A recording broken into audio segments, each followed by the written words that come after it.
money. Bullshit. No, I didn't do anything. I didn't do anything. He was like, oh, just like, he's like, you can come in the station, so you can send a cop out. And then you don't have to come. Really? Yeah. Oh my god. I'm like, okay. Dean's here, guys, and he's got a story for y'all. Sounds like. Jeez. Seriously unbelievable. Mike might stop in the chat room, but he's not here tonight. Dean just got here. Sure did. Long range, high 5, level up, air 5. You're holding your hands on the screen, and that's it. Alright. Welcome, level uppers, to Level Up Show, episode 86. This is a gaming dedicated talk show on every Sunday at 10 p.m. Eastern Time. I'm one of your co-hosts, Andrew Midori. We have the Beast from the East who's setting up right now over here, Dean Marchese. We have my wife, the sexy giraffe, Kristen Midori, over here. Mike is not feeling so well. He has an impacted wisdom tooth. So he's not going to be here tonight. Is he getting surgery on this? Do you need surgery for an impacted wisdom tooth? I would assume so. Yeah. So he's having that taken care of tomorrow, so he's taking the night off to prepare for that. And I think also just spending the night with his daughter, because he's not going to have the chance to tomorrow since he's going to be in surgery or something. Yeah. Yeah. So let's just get right into it. What just happened? Alright, so I'm on my way here. This means nothing to you guys, but I'm making a left off of Egg Harbor Road, the light next to the post office. Yeah. On Hurtful Crossings, going here. I get the green arrow, the car next to me, and my car, make a left. This car, driving straight on Hurtful Crossings, just comes flying through the light, nails my right front bumper. And I was like, just keep going. Like, how bad? There's no dents or anything. It's like, the whole range of damage is probably like this wide. Okay. It's all paint, it looks like, which is good. So it's almost like a rub? He kind of rubbed against you, maybe? Yeah, well, it was a knock. Like, I heard, like, the yeah. And then he just kept going. I was like, all right. And, like, I tried to, like, flag him down. And I, like, followed him for a little bit down the way because I was trying to get his license plate. And, like, they just kept going. I actually don't know if it was a man or a woman. Yeah. So, they just kept going. Couldn't get anything from him. Yeah, I mean, you're not going to get a license plate when you're in a car. I took a picture. I tried to take a picture. It was all blurry. Yeah. So then I went upstairs to file a police report, which is recommended. Sure, yeah. And the officer asked me what happened. I told him what happened. He asked me, where are you now? I told him where I am now. And he was like, well, I'm not sure there's much we can do. You want to come in? You want to come in and try to file this report? Sure. We could send a police officer out to you. Which makes no sense. Yeah, it's not going to do anything at this point. A, because if I come into the police department, why would you send an officer out to me if I'm there? Yeah. Right. So, it sounds like I'm screwed. Good news is, Jen's dad is a body shop paint. Okay. So he does it for a living. In this kind of situation, does, like, insurance cover you? I don't know. Because you don't get the other person's insurance, obviously, so... No. Also, I'm not really entirely confident that they would have done anything for me anyway because of where it is. They usually tend to pin, like, when there's, like, any kind of damage on the front of your car, yeah, they usually pin it on that person. Sure. Because it looks like you were the one who hit something on the front of your car. Yeah, if there's damage on the back of your car, it's the person behind you's fault, typically. So I'm not entirely confident that they would have done anything anyway, but I'm not hurt or anything, and that's good. That's good, yeah, that's always good. Really, but still, it sucks, I'm sorry. It's super inconvenient, but it's all good. Well, I'm here, I'm alive. We're doing stuff. Well, on with the show, I guess. Yeah. Guys, if you don't know, as I was saying, this is a gaming dedicated talk show. We're on every weekend. If you like what we're doing at any point, do make sure to follow the show at twitch.tv/The Level Up Show. Or if you're watching live from PlayStation, all you got to do is hit that heart button in the bottom left-hand corner of the screen. We're also on Twitter at the Level Up Network, Level spelled LVL. We have our YouTube, which has an exclusive YouTube show now called Power Up. That's with Dean and Greg. They cover all the superhero comic book nerdiness. Sure do. They just did their Fantastic Four review. We did. Which was not pretty. Really good. Yeah, and as far as the review goes, I know the movie wasn't very good, but the review was good. Oh, thanks. So check that out, guys. It's on our YouTube right now, and that goes up every Saturday at 10 a.m. And you're going to start, actually, your new Patreon we're gonna try initiative. To make so it'll be, if everything goes to plan, all of you Patreon members out there to us will get the episode on on Tuesday, I'm thinking. If not, Monday night. Will that be the podcast version, I assume? Video. And video. Ooh, Video, yeah. There you go, guys. You'll get the video and the podcast if you're a Patreon member. If you would like to become a member to get that stuff early, go to patreon.com/levelupnetwork. It is on the sign if you guys need to. And that's not all you get. If you are a patron, you also get a few other things as well, especially a few more things the more you donate, obviously, to our Patreon. It's the best way to support our network. We also have a t-shirt shop at the levelupshow.spreadshirt.com with our 1 week exclusive t-shirt for 60 Fix. That's going to happen once a month. So at the end of the show tonight, the 60 Fix t-shirt will be taken down from the shop. If you want a chance at it, you got about 2.5 hours left. And then finally, the most important of them all, extralife.org/participant/the Level Up Network. It is a charity for Children's Miracle Network hospitals. We are raising money for sick children around the United States with cystic fibrosis, leukemia, injuries from car accidents, providing those children with entertainment during their stay, unfortunately, in the hospital. So please keep that ball rolling. Let's raise as much money as possible by November 7th, which is game day, our 24-hour gaming talk show game stream marathon. We've already had a few follows tonight. Let's see here. We had Wolfwood and we had Orkunist Kid. Thank you, Orkunist Kid, and the other one as well for those follows. Keep them coming, guys. Kristen, how you doing? You feeling a little better at all? No, I have a really bad headache. Oh. I woke up with a terrible headache this morning. He has one too. Yeah, You really? I do. Bad day all around. Yeah, I feel a little bit better since taking the nap. Good. Yeah, maybe I should have taken a nap. Yeah. I took several naps today. Yeah. Didn't help. We had a very productive weekend, though. Yeah, what'd you do? We painted our bedroom finally. Nice. There's still one wall that has to be done, but that won't happen for a while now. Because we're gonna wallpaper that wall, and we're not ready to do that yet. Okay. So, I'm trying to think, what else did we do this weekend? We did that. Is that it? That's pretty much all we did, right? Mhm. Yeah, we worked all day on that on Saturday, And Friday night too. and Friday night too, and we slept downstairs because of the fumes and all that. So we bought an air mattress. We were going to go to the drive-in theater, didn't do that. So we instead used the air mattress to sleep downstairs. Yeah. Since we didn't want to stay in the fumes all night. Yeah, I don't blame you. It wasn't comfortable though. No, it wasn't as comfortable as I was hoping it would be. No. Mhm. But for the purposes of the drive-in, I think it'll work well. Yeah. Yeah. I guess we can get into our only non-gaming dedicated portion of the show. This is called the Level Up Show Has No Game, guys. It is 3 non-gaming topics, 2 minutes each. Let's get Oh started. my god, I want to lay down so bad. Okay. Well, you don't have to stay down too long. I know you have that one thing you want to talk about early in the show, and then you can head out if you want. And it'll be the Dean and Drew show again. I'm down. Can I just lay like there? Can I just lay here? Can you lay here? Yeah. Maybe. We could maybe make that work at some Oh my point. god. Let's get into the Level Up Show Has No Game. Oh my god, I'm dying. I'm such a baby. First topic. So, first set photos of Black Panther have been revealed online. Yes, Did they you guys have. talk about this on Power Up at all? Not yet. We're gonna get into it tomorrow. Sure. Did you start for a Saturday's 2-minute thing? episode. Yeah. What does it mean when it says whisper? That means somebody is whispering to you directly. That means only you can see that message on Twitch. That's a new Twitch feature that they have where you can actually private message people in the chat room. But anyway, let's talk about Black Panther a little bit. This is obviously for Civil War. Oop, Yeah. my bad. Didn't mean to do that. Go back. There we go. We got Captain America stunt double, and then we also have some Black Panther footage. First of all, what do you think of the Black Panther costume? What do you think of the guy playing him? The guy playing him, I don't really know much. Yeah, of me him- either. Of his work at all. As far as the costume goes, it looks good. It's hard to say. They're gonna obviously do some stuff in post. And the stunt guys always look kind of weird in the costumes. Yeah. But I think as a basis of what I'm imagining in my head, I think it's pretty cool.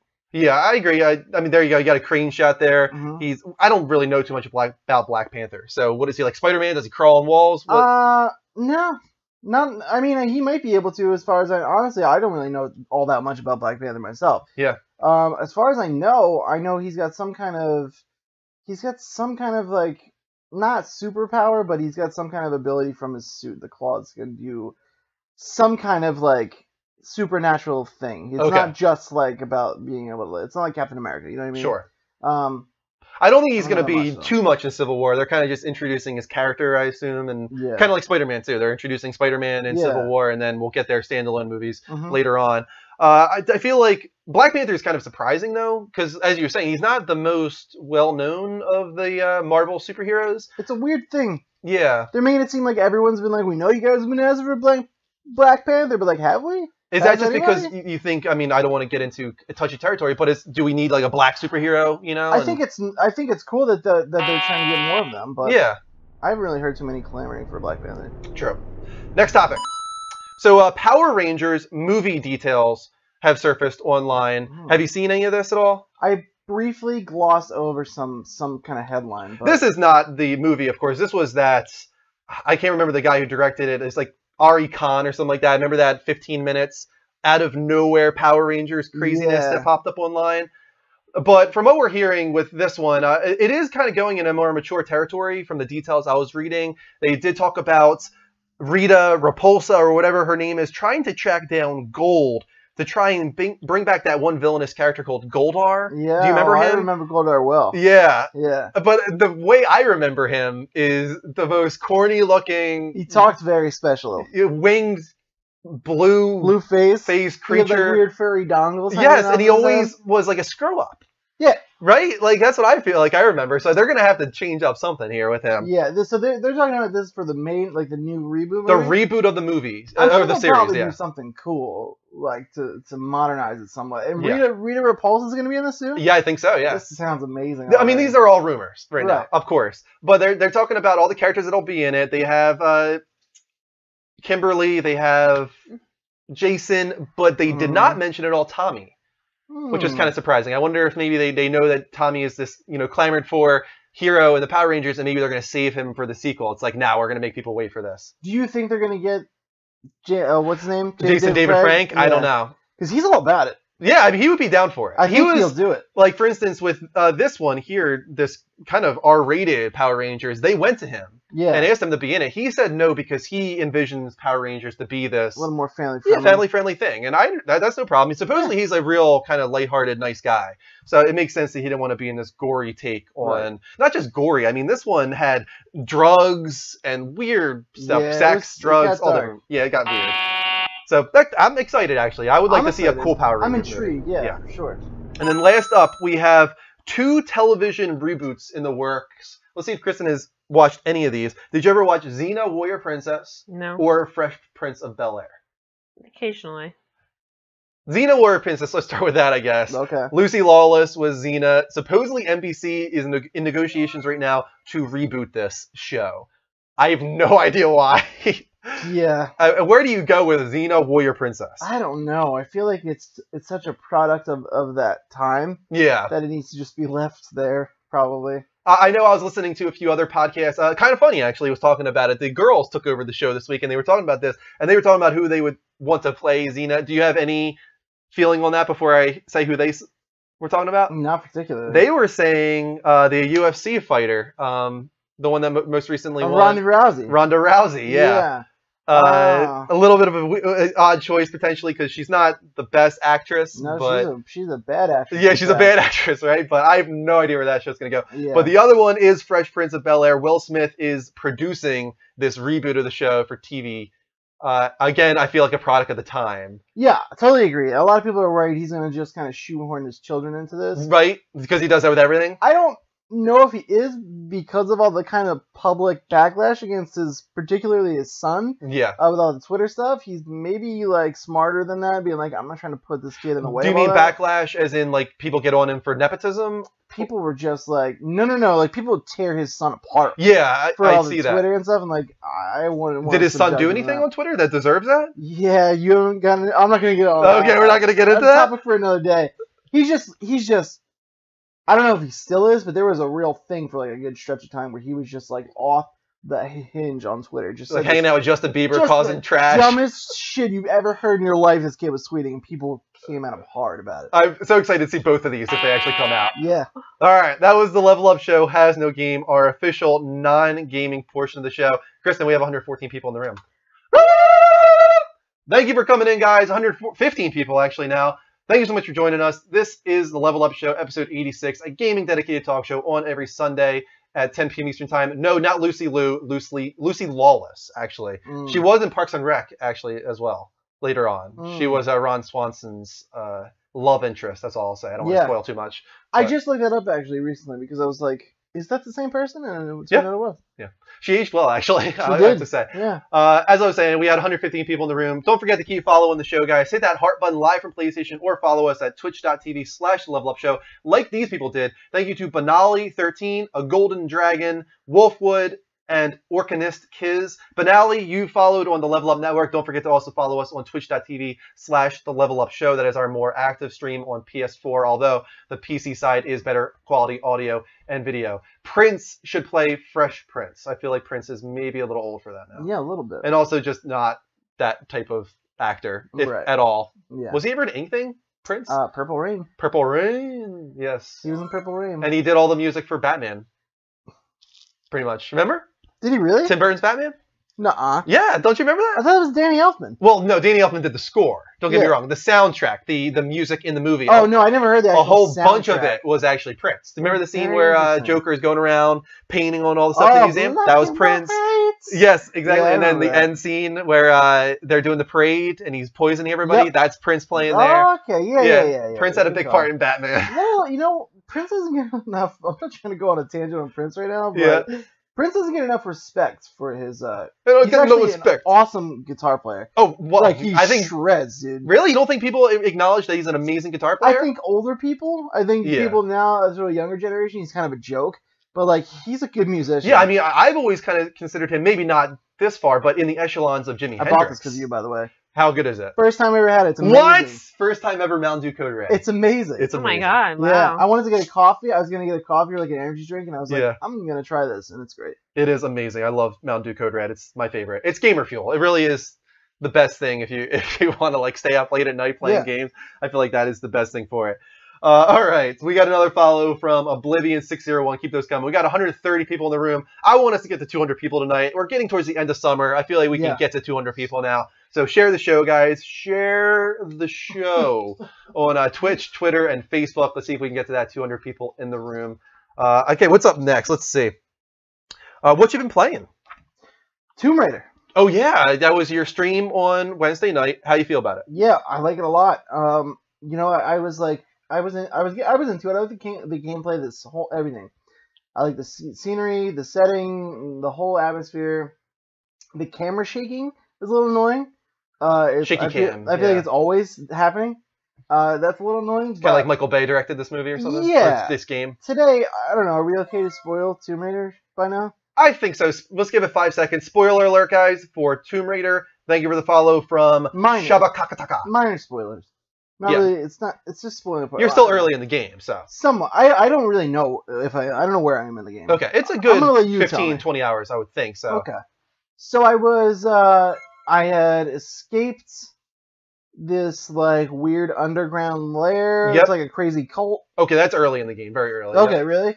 And then the whole like base was like blowing up, all the fire and everything, and then her man Her man? Roth, her boy Roth. Her mentor guy? Yeah. So I just got to the part now where he's she is trying to like stealthily make it through the wolf cave. Yeah. You know what I'm talking about? Sure, yeah. Yep, I remember that part, yep. That's where I left off. I fell in love with it at that one part because like she really goes from like this like just like very innocent kind of like not weak but like not any kind of formidable woman to like a warrior. See, that's my problem with the game, actually. Really? I feel like it happens way too quickly. It did happen pretty quickly. I feel like if they really wanted to do this cool origin story, and don't get me wrong, I still think the game is great. I think if they really wanted to be impactful about it, though, they really would have had this transformation happen very gradually, where she has to do things that she never would consider before. And you feel that like the very first time she does it, but then after that, it's like pickaxe to the face. Like and she doesn't give a shit at all about anybody she's killing after that first kill. And I feel like we gave a spoiler warning, man. You can't say no spoilers after the spoiler warning. Yeah, it's spoiler warning. We it gave the happened. warning. And it was 5 probably 10 seconds. Yeah. So, but yeah, I feel like it happens a little too quickly. I would have liked a little bit more of a transformation. I could see where you're coming from with that.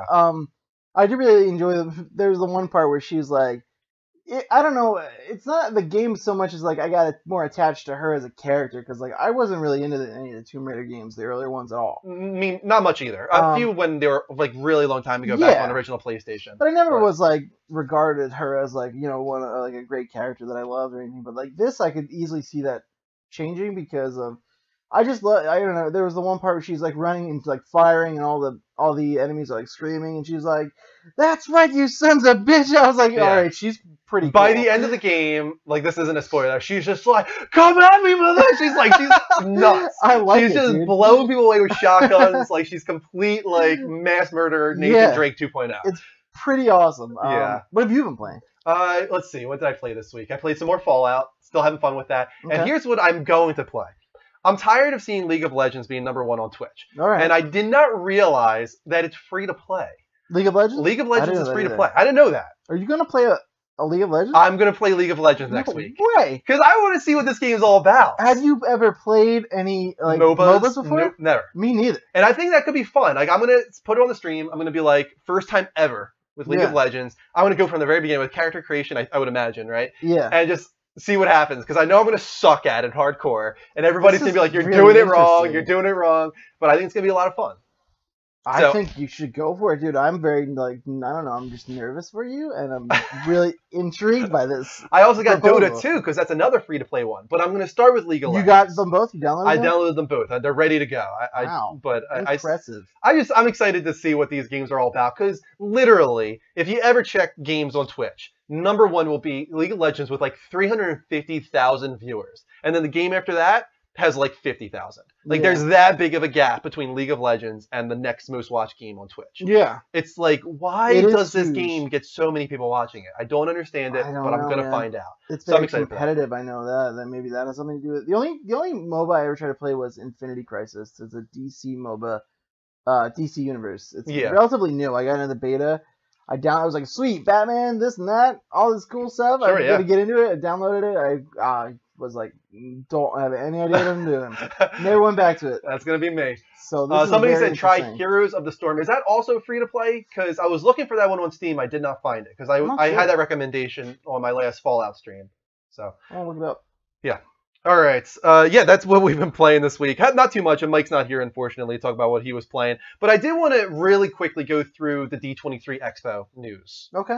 We'll spend like 10 minutes on this at most, and just talk about everything we possibly can in 10 minutes. You guys will get more because I think Greg and I are going to be doing like a lot of the superhero stuff to come out at D23. Oh, great news, yeah. First up, let's start off with the Pixar movies slated for the next few years. First up was Cars 3. I have no interest in this. I'm actually very disappointed that they're continuing with this series. Cars 2 was probably the worst Pixar movie yet. Yeah, I'm with you.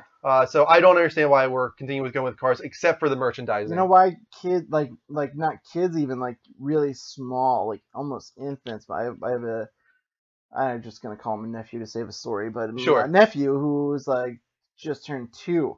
Loves it. Obsessed with cars, planes, anything. Doesn't matter. I think they're just really shooting for that demographic at this point. Gotcha. After that. It is free to play, by the way. It is free to play. Awesome. When is that one coming out? Does it say on the screen? Let's check and see if it says real quick. Oop, I missed it. But after that, you got Finding Dory.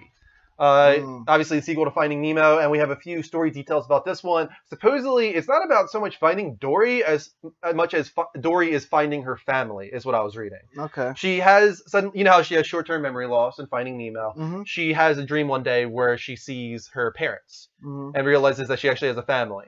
And then it's about her trying to piece together her memories to go and find these parents. So, I don't know. I mean, I love Finding Nemo. I don't necessarily... I never was really that attached to Finding Nemo. I don't think it's the best Pixar movie, but I think at that time, I think it was one of the best. You know, it was like the 5th or 6th maybe Pixar movie, and I think at that time it was one of the best. A lot of people are of the mindset that it was like great. I know. I realize I'm probably the minority. It's just not one that was for me. Yeah, we're talking all sequels right now. I just realized because after that they showed off the poster for Toy Story 4. Did you know they were doing that? You know what? I heard murmurs of it, but I kind of forgot, to be honest with you. Are you happy that they're making another Toy Story, Kristen, or would you rather that they just kind of stop at this point? No, they keep making them. You keep making them? Yeah. This one supposedly is a love story. For some reason, they removed Bo Peep from Toy Story 3. I don't know why they did that, but she's coming back for this one because this one's entirely a love story about Woody and Bo Peep. Interesting. I'm not sure where they go with this one. I'm not sure where to go because I feel either. like 3 was the perfect closure. It was to that good. Yeah, series. it was very good. And then finally, the one probably I think you'll be most excited for, Incredibles 2. Very excited. Yeah. I loved Incredibles. Incredibles is an awesome superhero movie in general. Yeah. I think this one is 2017. I could be wrong on that, but there's the first ever poster for it there. Pretty simple. It's just the I split into a Roman numeral of 2. It's enough just to know that it is existence. And I think actually all it says is coming soon. So I don't think we have much to go off of with Incredibles 2. But I love that first movie, done by Brad Bird, also known for Ratatouille, Iron Giant, and then he went on to do Mission Impossible. What was it called? I forget what the first one was called. I know what you're talking about. It was really good. Yeah. It was a really well done Yeah, movie. I was kind of giving up. It was a long time since that first one. I was kind of giving up hope. Yeah. But that's good news. Yeah, I can't even remember how long. It's probably been over a decade at this point, right? I was at least 15. So, yeah. Yeah. There you go. So it's been a long time coming. After that, I don't want this movie, but we're getting Through the Looking Glass, the sequel to Alice in Wonderland, the kind of ripped apart Alice in Wonderland, actually, from Tim Burton. But this one is not done by Tim Burton. I can't remember who the director is. They're switching it up with this one. It's a continuation, but it's not done by him? It's not it's a continuation. The story continues, but it is not done by Tim Burton. It's a new director. And not like a unknown. Right. It's a guy that he has done things people would know of. I just can't think of his name off the top of my head. After that, Jon Favreau is working on The Jungle Book. Yeah, live action. We're going to be talking about remakes and remasters a lot later on tonight. Disney is going nuts with the remakes right now. Yeah, they really are. The Jungle Book, Beauty and the Beast, and others as well. They just did Cinderella. Jungle Book, I'm excited for though, because I think a live action take on Jungle Book could be really, really cool, especially with amazing CGI for the animals. Bill Murray, the whole cast. Did you read the whole cast for this? I know Bill Murray is going to be playing Baloo. Yeah, Bill Murray. Idris Elba is playing Khan the Tiger. Okay. Scarlett Johansson is playing the snake. Christopher Walken is playing King Louis. Okay. Yes, that's a great cast right there. Yeah. I think that's going to be an awesome movie. And Jon Favreau, he's kind of dropped off a little bit since Iron Man. He's always hit or miss, I feel like. I hope this is his comeback. Yeah. I really hope so. Because Zathura was really well received, and then Iron Man was really well received, and then he kind of didn't have as much great stuff. After that, we have the first image of Rogue One. This is the offshoot Star Wars movie about the team of rebels that infiltrated the Death Star in order to steal the plans. Not the Death Star. They infiltrated somewhere to steal the plans for the Death Star that is eventually used in Episode 4 in order to blow it up. Okay. So this is going to be a very different take on Star Wars, more of a, I don't even know what to call it, kind of a more military-esque version, I guess you could say, for Star Wars. Which could be cool. And then I think Kristen will be happy to talk about this one. We have a lot of Disney World news. First up, the world of Pandora, inspired by Avatar. A lot of cool stuff going on there. First up, they're going to actually have floating continents in the sky. Wow. Like the movie. I don't know how they're going to accomplish that. Me neither. They're going to have the pathways all around the park. I don't know how they're going to achieve this technology-wise, but every step you make is going to light up your footprint. Insane. Kind of like in the movie in Pandora. And then the big attraction is a soaring-esque ride where you travel all around Pandora in the skies, a bird-eyes view. But James Cameron supposedly saw this technology, and he said, I know you hear this all the time, that it's the most flying feeling you ever feel, but this is the pinnacle of that. Like, this is the best I've ever seen. That's exciting. After that, there's another Pandora shot, but there's another one too. Oh, Star Wars Land. They're talking some more about Star Wars Land, the biggest ever expansion to Disney World at 14 acres. And it's going to be a planet. I'm not sure what planet they're going with, but they're going to try and bring in all the characters from Star Wars. Like, they're actually going to have them around the park, in the shops. Yeah. They're going to hire all these people, and like, you're playing this guy from the series, you're playing this guy, and they're always going to be in the shops. They're always going to be walking around. So they're going all out with this. I read the synopsis of not Pandora, but the Star Wars one. It said they're like recreating the battles on like Hoth and stuff, and I was like, Jesus, this sounds like the best thing in the world. Dude. Yeah, it's a good reason to go back. More Star Wars news. Check out this.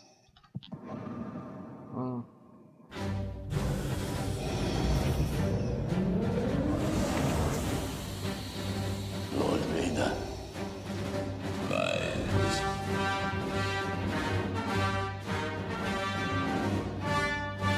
The Force is strong with PlayStation. This is the bundle coming out this holiday for PlayStation 4, but it's not just Battlefront. You also could get Disney Infinity 3.0. So you can choose either or. You can choose either or. Yeah, I think it's a pretty cool looking bundle myself. Yeah, it's you awesome. actually are more fond of the controller, right? I love the controller. Yeah, it's really cool. It's they said they drew inspiration from Darth Vader's suit, the chest piece with all Yep. the buttons and stuff. That's really cool. There's also Mike pointed out, I think 4 Yep. PS1, PS2 classics. They're getting trophy support, updated visuals, and they're going to put them on PlayStation Network if you don't get the bundle too. Sure. And That's awesome. those are all exclusive Star Wars games to PS4. I think that's going to do really, really well this Yeah, I holiday. think so too. Because Battlefront, first of all, is going to be a big hit, but to have this bundle, and you don't have to get the limited edition one. You don't have to get the one with Darth Vader. They're also going to have a normal one, Oh, nice. a normal bundle. That's going to be your $400 or cheaper. Who knows if they'll if drop you're the going to price. get the bundle, go for the Darth Vader one though, right? Yeah. And then finally, we had a few images up on screen here from Kingdom Hearts. First of all, Disney Infinity is going to be getting some Kingdom Hearts characters like King Mickey, but then also we had the reveal of the next Kingdom Hearts world, and I'm really, really happy about this. I saw this movie about 2 or 3 months ago, and it was awesome. Big Hero 6. Loved it. Yeah, wasn't it good? Yeah, I went. It takes a lot. It takes something like really big, like if it's not in the Marvel universe, the DC universe, for me to go and buy the Blu-ray or the DVD, and this was the one of them. It's a beautiful looking movie. Yeah. They took Tokyo and San Francisco, combined them together for San Fransokyo, I think is how you say it. That is going to be the world that you're inhabiting in Kingdom Hearts 3, this new world. And judging by the concept art here, you are going to be able to fly Baymax. That's awesome. Around. Like, that's awesome concept art there. You can see Sora with his Keyblade on top Baymax fighting other robotic creatures in the sky. If that's what we're going to be doing in the game, awesome. I love how they're not afraid to, they're really trying to keep it updated, keep this whole, because it's such a beloved...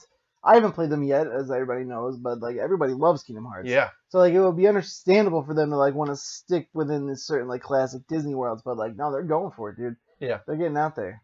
Nice. Real wacky and wild. That is about all I put together. There was probably some more, but I didn't want to keep this too long. Were we within the 10-minute time period? Did we do pretty well there? I think we did.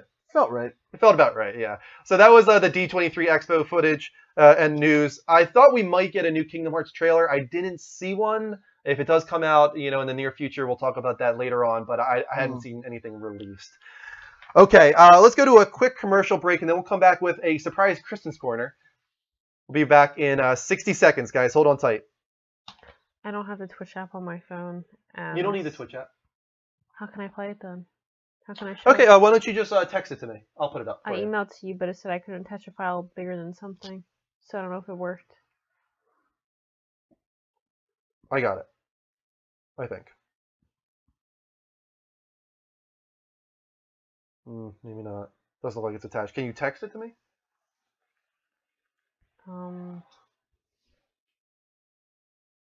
It'll probably compress it, but that'll be fine. In the meantime, let's thank some follows here. We had Geo Mason, JR215, Prodigy Carter, how do you say that? SZESZE 7700, PS4 King, Jared Gaming, Shaba Kataka, Oblivion 601, and we just got another follow. I'm not sure who that one's from. That was from MLG 260. Any luck?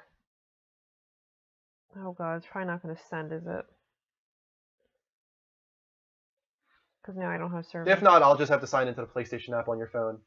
I don't have it on my phone, that's what I'm saying. Okay, I'll have to download the PlayStation app on your phone. No, it doesn't download, that's what I'm saying. It doesn't work, I don't have any space left on my phone, remember? Oh, that's unfortunate. You got it through Hangouts? Is that how you got it? Mm-hmm. You should be able to just text it to me. I don't have service. It says MMS. Can you download it to your phone and do the S-Beam?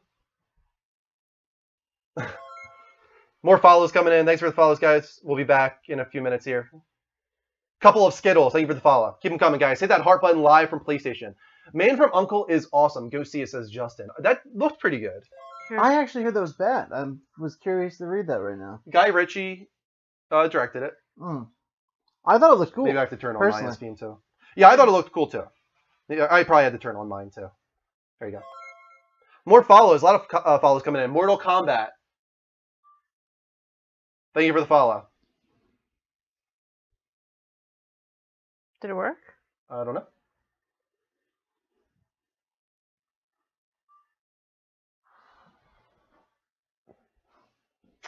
God, my phone sucks. Anything else going on in the chat while we wait for that to work there? Not much. Not too much. We got 153 people in the room. Pus, send it to Andrew because I can't get this image over. Yeah, Pus, if you could please send that to me. Drew, are you up for COD after the show? Frosty, I hate you. Have you ever seen that inside joke? Mm. I used to talk about how no matter what, anybody friend requests me, they don't even question it. They're just like, play COD with me. It's like, I don't have COD. Everybody just automatically assumes that everybody owns COD.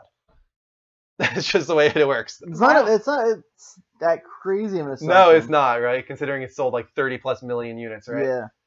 MGS5 out in 15 days. I cannot tell you how excited I am for that freaking game. It probably doesn't work because I don't have service.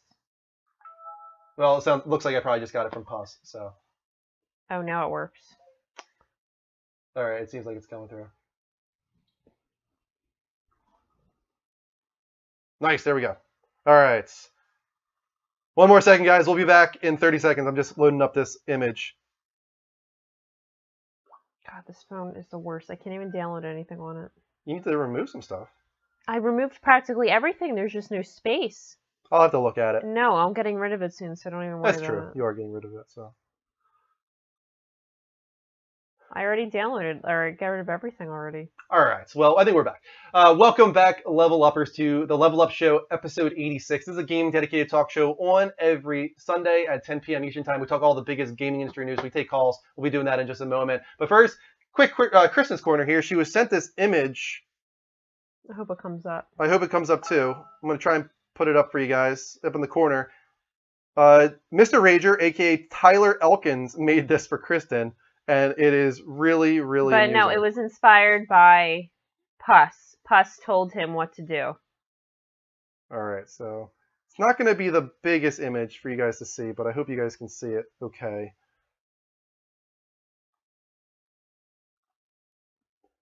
It says the Adventures of Giraffe and Veiny. I guess because you were for vascular, like ultrasound? No, because I'm the giraffe. And then we have like an inside joke about veinies, about being like veins and stuff. So then he wanted to make me something, so yeah, Mr. Rager put together this, like his idea. And if you guys can't tell, it's a giraffe with sunglasses on, eating some grass, and then you have Veiny, which is a vein, holding some pistols. So yeah, they're like bad, good like. They're good cop, bad cop. No, we haven't figured out what their storyline is yet. Okay. But we think like they're funny and sarcastic. I feel like we need to commission Mr. Rager to make T-shirts for us, and the Adventures of Giraffe and Veiny will be one of the first ones. Yeah. But thank you so much for doing that, Tyler. He says it was really fun to make. Good. He did such a good job. It really is good. I love it. Like the giraffe it's adorable and it's eating grass. Cool. But also like badass. Yeah, and like the vein is awesome too. Yeah, I love it. So between Pus, like, telling him, hey, this is what I want, he did a great job. Nice job, Tyler. We really, really enjoyed that, man. I was thinking about printing it out and like either hanging it like here or like here. Put it on some nice like photo paper or something. Mm-hmm. So that way, like, it's part of, because that's like me. That's like I'm the giraffe, You are. Look You how are. cool. You Yeah. are. Yeah. Look how cool. That was Cool really giraffe. nice that like someone did that for me, both of them. I like it a lot. That was really nice. Thank you, Tyler. Really appreciate that, man. And all of your graphic design work you've done for us in the He's past. very talented. You are very talented, man. So that was a quick Kristen's Corner for you guys. Now we can finally, I think, get into the level update. We had a bunch of stuff before that tonight. They can't see it on the PCs. Is that nothing you can do about it? They can't see what on the PC? Dragon Con said he can't see it. Oh, no, yeah, there's nothing we could do. I couldn't get it on the screen quick enough to put it on PC side. It was only on the PS4 side. Well, maybe next week you can put it up on. I might be able to. You know what? After the next commercial break, I will load it up onto the PC as well, and I'll show it off that way, just so you guys can see it. Let's get into the level update. This is our discussion of the week's biggest gaming industry news. Can I go to sleep? You want to go to sleep? I'm sorry, I'm really tired. No, I understand. Yeah, go ahead. Let's. You did your Kristen's Corner. This is a Cavapoo. His name's Bogey. Cavalier mixed with a poodle. That's what that means. He's looking real handsome tonight. He is. He's looking pretty fresh. He needs a shower. Yeah, he does. Smells bad. Why don't you show him off What do you mean? to the audience here? You want me to like pick him up? The bogeyman, yeah. Here, babe. Come here, show everyone how cute you are. Wait a second, my touch.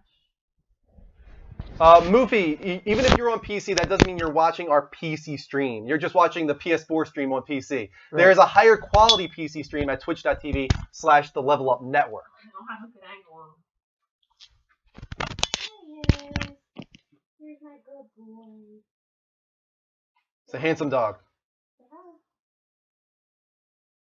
What are you doing with me? He's a very good boy. He's a good boy, that boaster. Very good boy, and he's soft as a lamb. He has lamb fur. He does have lamb fur, doesn't he? He does. He has lamb fur. He Did does. you see the spots on him? No, what spots? He's like brown spots. They're like real light. Go show Dean your spots. Oh God, Not that's me. Go show Dean. Oh, what a good What's friend. up, dude? He wants to give you a kiss. You want to give kisses? What Give me a a kiss. good friend, that boaster. Say he's the best. He's a good boy. He's a good boy. All right. All right. Well, I hope that it's not too hot upstairs for you. It's gonna be. It's gonna be my. Sorry. Oh, everyone loves Bogey. Everybody loves Bogey. How can you not? I'm sorry, I'm tired of the headache and I'm dreading work tomorrow, so I need to go close my eyeballs. Want to bring Bogey up with you? Yeah, he'll follow me. 'Cause Okay. His mom. And Dina, you can join the coveted Oh my mic seat God! for the I hope third he time. I hope he doesn't come down and try to destroy me again this time. Yeah, right? That was last time, wasn't it? Yeah. I'm sorry, I'm so lame. No, it's fine. Not I lame, understand. dude. I should have taken a nap earlier and I didn't. It's okay. I understand. I have a headache. Now I'm super annoyed about my vehicle. It's one of those nights. I think because our bedroom is like hot and there was like fumes, I think I just have a headache now. Yeah, maybe. Yeah. Bye everyone. Are you going to be going upstairs in the bedroom, or are you going to be sleeping on the couch? Because if you're on the couch, we'll try to remain mostly quiet. Okay. All right. Sorry that we're slow tonight, guys. We'll get there. We'll get We're there. gonna pick it up right now. We're going to fly through the level update. That's Mike's, right? That is Mike's. I will put that over here. Let's slip this through the side. Yeah, that way it doesn't hang. Look at this. Things are picking up tonight, guys. We're slipping through the mics. Boom. Ready. Nope. Sorry, I keep saying. I just want to know your thoughts on the Phantom Pain. Well, MGS is one of my favorite series. Hung one. I mean, I started with Metal Gear Solid on the original PlayStation in 1998. It was one of these just random things that happened. I went to Toys R Us with my cousin to buy anything that we saw. We saw the cover art for Metal Gear Solid, simple whites with that italic red logo for Metal Gear Solid. Ed was like, I heard of this game, and I hear it's awesome. So we picked it up. He was 17 at the time, so we were able to get it, even though it was mature rated. We went back. We played it all day, and then I was hooked. Metal Gear Solid is now one of my favorite series of all time, and it's my most anticipated game this year, Metal Gear Solid 5: The Phantom Pain. I cannot wait to see Kojima's swan song to the Metal Gear Solid series. And also, I can't wait to find out what happened there eventually, someday. Yeah, I really want to know what happened. Would you say Metal Gear is your favorite, like, gaming franchise of all I would time? say Final Fantasy is my favorite. Oh, yeah, I would say true. Metal Gear Solid is probably second. Okay. Yeah, and then Kingdom Hearts third. You got them. You ready? You have them loaded up. Yeah. I don't really know mine. And honestly. then even though there was only 2 games in the series, I feel like Chrono is like right after that, and I wish there was more Chrono games. Uncharted's up there. That's one of my favorites. Yeah, Ratchet and Clank is up there. Actually, if I had to say, it's kind of crazy, but I probably would say I like Jak and Daxter more than Ratchet and Clank, though. Really? Yeah, Jak and Daxter was always more of a favorite for me. I think Greg comes down on that same side. Really? Not me. I like I Ratchet and like Clank. the storytelling in Jak and Daxter, and you know how I am about story, so... Yeah. Naughty Dog they're the best at telling a story. Yeah, Naughty Dog is very they're There you you know, go. they are Naughty Dog. They are Naughty Dog, and they've only gotten better with time. They're like See, a I fine can't rattle- wine. I don't be able to rattle mine off like that. I'd have to think about Yeah, think about this. Well, you Yeah. have, like an hour and a half left Yeah, to think true. about it if you want. it. True. All right, so now we can finally get into the level update, guys. As I was saying, our discussion of the week's biggest gaming industry news.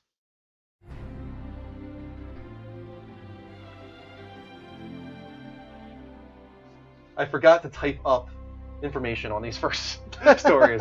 I was in a rush, but I kind of remember for the most part. First up, everybody's gone to the Rapture. Everybody was kind of getting down. Not everybody, but all of the reviews that were down on this game were down on it for a reason. Do you know what that reason was? Then they can run. That you couldn't run, right? And everybody, for some reason, wasn't figuring out that there actually is a sprint button in the game that probably would have really helped out the review scores. Yeah. So the way it works is that it's a pressure-sensitive type thing where you need to hold down R2 continuously, and after a certain amount of time, you will build up to a sprinting speed. Because the walking speed in the game, I will admit I've watched, is very slow. To the point where even Greg was like, I'll admit that it is a little bit bothersome that how slow the walking speed is. I haven't even seen anyone play this. Here's the problem. Supposedly, the way that they had it working before is I think it was a single button press or something like that, and you would start running, and they didn't like that. So they changed the control method, but they didn't update the start screen with the control, controller screen where it tells you what everything does. They didn't update that, so nobody actually knew that holding down R2 built up to a sprint speed. Right. So now, guys, if you are playing Everybody's Going to the Rapture, I think you will greatly enjoy your experience more if you use the sprint button, which is R2. Hold it down. You will eventually build up to that sprint speed. That sucks, though. I feel like they kind of got screwed by this. Well, they kind of screwed themselves if Yeah. there's no kind of a design flaw. And they're like, oh, by the way, this is how you run. You know? Yeah. Okay. Got it. I got this. You got this? Got it under It's control. now the Dean Show. We got it all under control. The Beast Show. We're running it. I'm going to go to the Be right chat. back, Let's guys. see what's going on right here. All right. What do you guys want to talk about in the meantime? Ask anything you want. I'm going to answer it right now. Rapid Exchange, TX Pack. Looks like you guys are talking about the Star Wars console, maybe? Mad Max is not a hero. He's just Mad Max. That's profound. That's deep. What do you got, guys? Come on, give me something. You gotta give me something to work with. You can't just leave me hanging alone down here. Talk about Batman. Jesus Christ, where do I begin? Alright, I'm reading the first volume. I got into the very first volume of... Well, I started reading it before, the New 52 Batman series. And I put it down because life happened, and now I'm back into it, and I fucking love it. It's really good. I'm only like 3 issues in, but I have volumes 1, 2, and 3.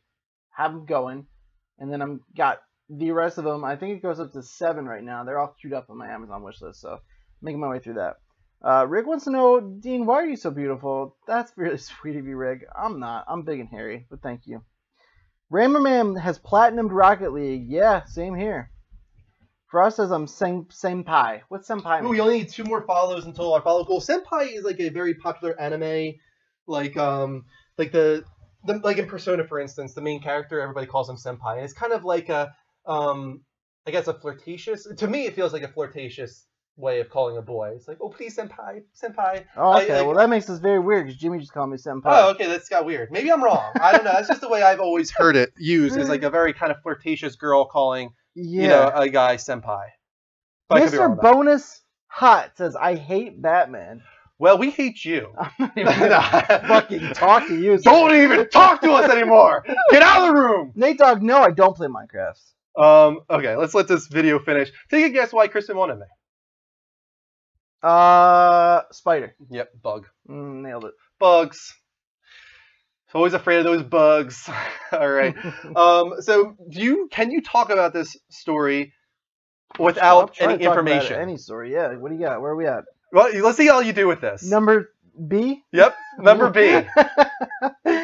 Dinklebot supposedly replaced due to availability issues. I'm going to go ahead and say it's Peter Dinklage and the Destiny expansion pack. It's the Peter Dinklage and the Destiny expansion pack. Yeah, I can run with this without any information. With the wizards from the moon. So the Dink was replaced by Nolan North for the upcoming Taken King expansion pack. Now, what's interesting about it is they re-recorded all of the previous lines. Yeah. Done by Peter Dinklage as well with Nolan North. So now, once your game updates, I'm assuming, you get Nolan North as Ghost, your little robot companion, through all of Destiny now. They say it's because Peter Dinklage wasn't available to do the Taken King. Yeah, it wasn't even just like this time around. They worry about the future is what they were saying. Okay. It's just that Nolan North is a very available voice actor. Okay. This is what he does. He does video game voice acting. Peter Dinklage, on the other hand, is a Hollywood actor. He does Game of Thrones. He does all this, all that. Even if he was available for this one, they felt supposedly, right? Who knows for sure? But they felt supposedly, let's cut him now because we're probably going to have issues with him in the future. We have tons of expansions coming to Destiny. We've got a whole series we're building here, a franchise. Maybe we should kind of get ahead of things and just change who Ghost is early on, and then people can associate Ghost with Nolan North. Yeah, I think that's fine. I think that's totally fine if that's. I really think, I don't know. I have a hard time coming away from like not thinking that they wanted to get rid of him because he was so bad. Right. I feel the same way. I'm still skeptical on this, but it's also believable. Yeah, I can understand that rationale, that they would rather always have that reliability of somebody like Nolan North, who's a very great voice actor. I mean, he has a lot of range, too. Some people might not think that, because often he does just do his normal voice, but you'd be surprised at some of the characters that Nolan North plays. The Penguin, for instance. David from The Last of Us. You know, he's done some turns, for sure. Yeah. Okay, so Senpai. Someone older than you, someone to look up to. Okay. If they give the slightest attention to you, you sort of explode. They just really are admired. Okay, so it doesn't have to be a girl. It can be a guy, too. It's like you admire that person. And if you are a senpai, bask in it. Thanks, Jimmy. Well, that's awesome, then. Really nice. Yeah, I can understand it, because like I was saying, a Persona, the girls are like, they love the main character, so they call him senpai. If not one of the nicest things anyone's ever said to me. Wow. It's pretty nice. That's kind of a little Really disappointing. nice. That's one of the nicest things. My life is disappointing. Oh, Jesus. Andrew. This took a turn, guys. We got to bring up the spirits again. Okay, let's go back to the next story here. So PS4 firmware version 3.0 is currently being beta tested. And because of that, we have some leaked information about PS4 version 3.0. And I'm going to do my best here to just remember, because as I said, I forgot to write this down for our outline. But the big one is that we're getting YouTube streaming, which is awesome. Don't get me wrong. I think that's really cool. Yeah, it's very cool. But at the same time, I feel a little scorned that they don't list the Twitch dedicated app in there. Yeah. I want YouTube streaming, and I think that that's something that we might look into in the future.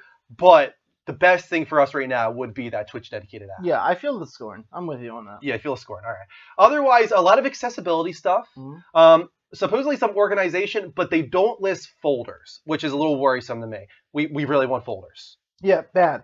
But the one thing that they did list as far as organization go that's really exciting is communities. Yeah, which is a step in the right direction. Yes. Now, we don't know exactly what this means, but you can form communities of friends. If that means creating like a favorites list, that's awesome. Yeah. Because we would love to do that. We have so many friends that we would like to kind of group together certain amounts of them. But then also, it seems like you can make public communities. So if we want to make the Level Up Network PlayStation community, anybody can join that. It's going to be public. And if you're a fan of our show, if you're a fan of our network, you can join together with all these other level uppers and on PlayStation and be more easily in contact with each other. Yeah. So that's awesome. I'm happy about that. Yeah, it's very cool. It seems like it's leaning towards the direction of the type of things we want. That Xbox kind of way of things. Yeah, exactly. I think they should add in that kind of follow mentality that Xbox has. Yeah, 100%. I think that'd be really good. Twitter is basically what it is. Does this indicate that we're able to like have like groups of favorite friends? That's what it seems like to me, but I'm not, based on the wording of the update, it's not clear that you can just create a favorites list. Okay. But I feel like if you want to create like a private community and call it favorites, I think that's what it is. You create a private community, you call it favorites, you put certain people into that, and then that's basically what you have. It'd be kind of beating around the bush.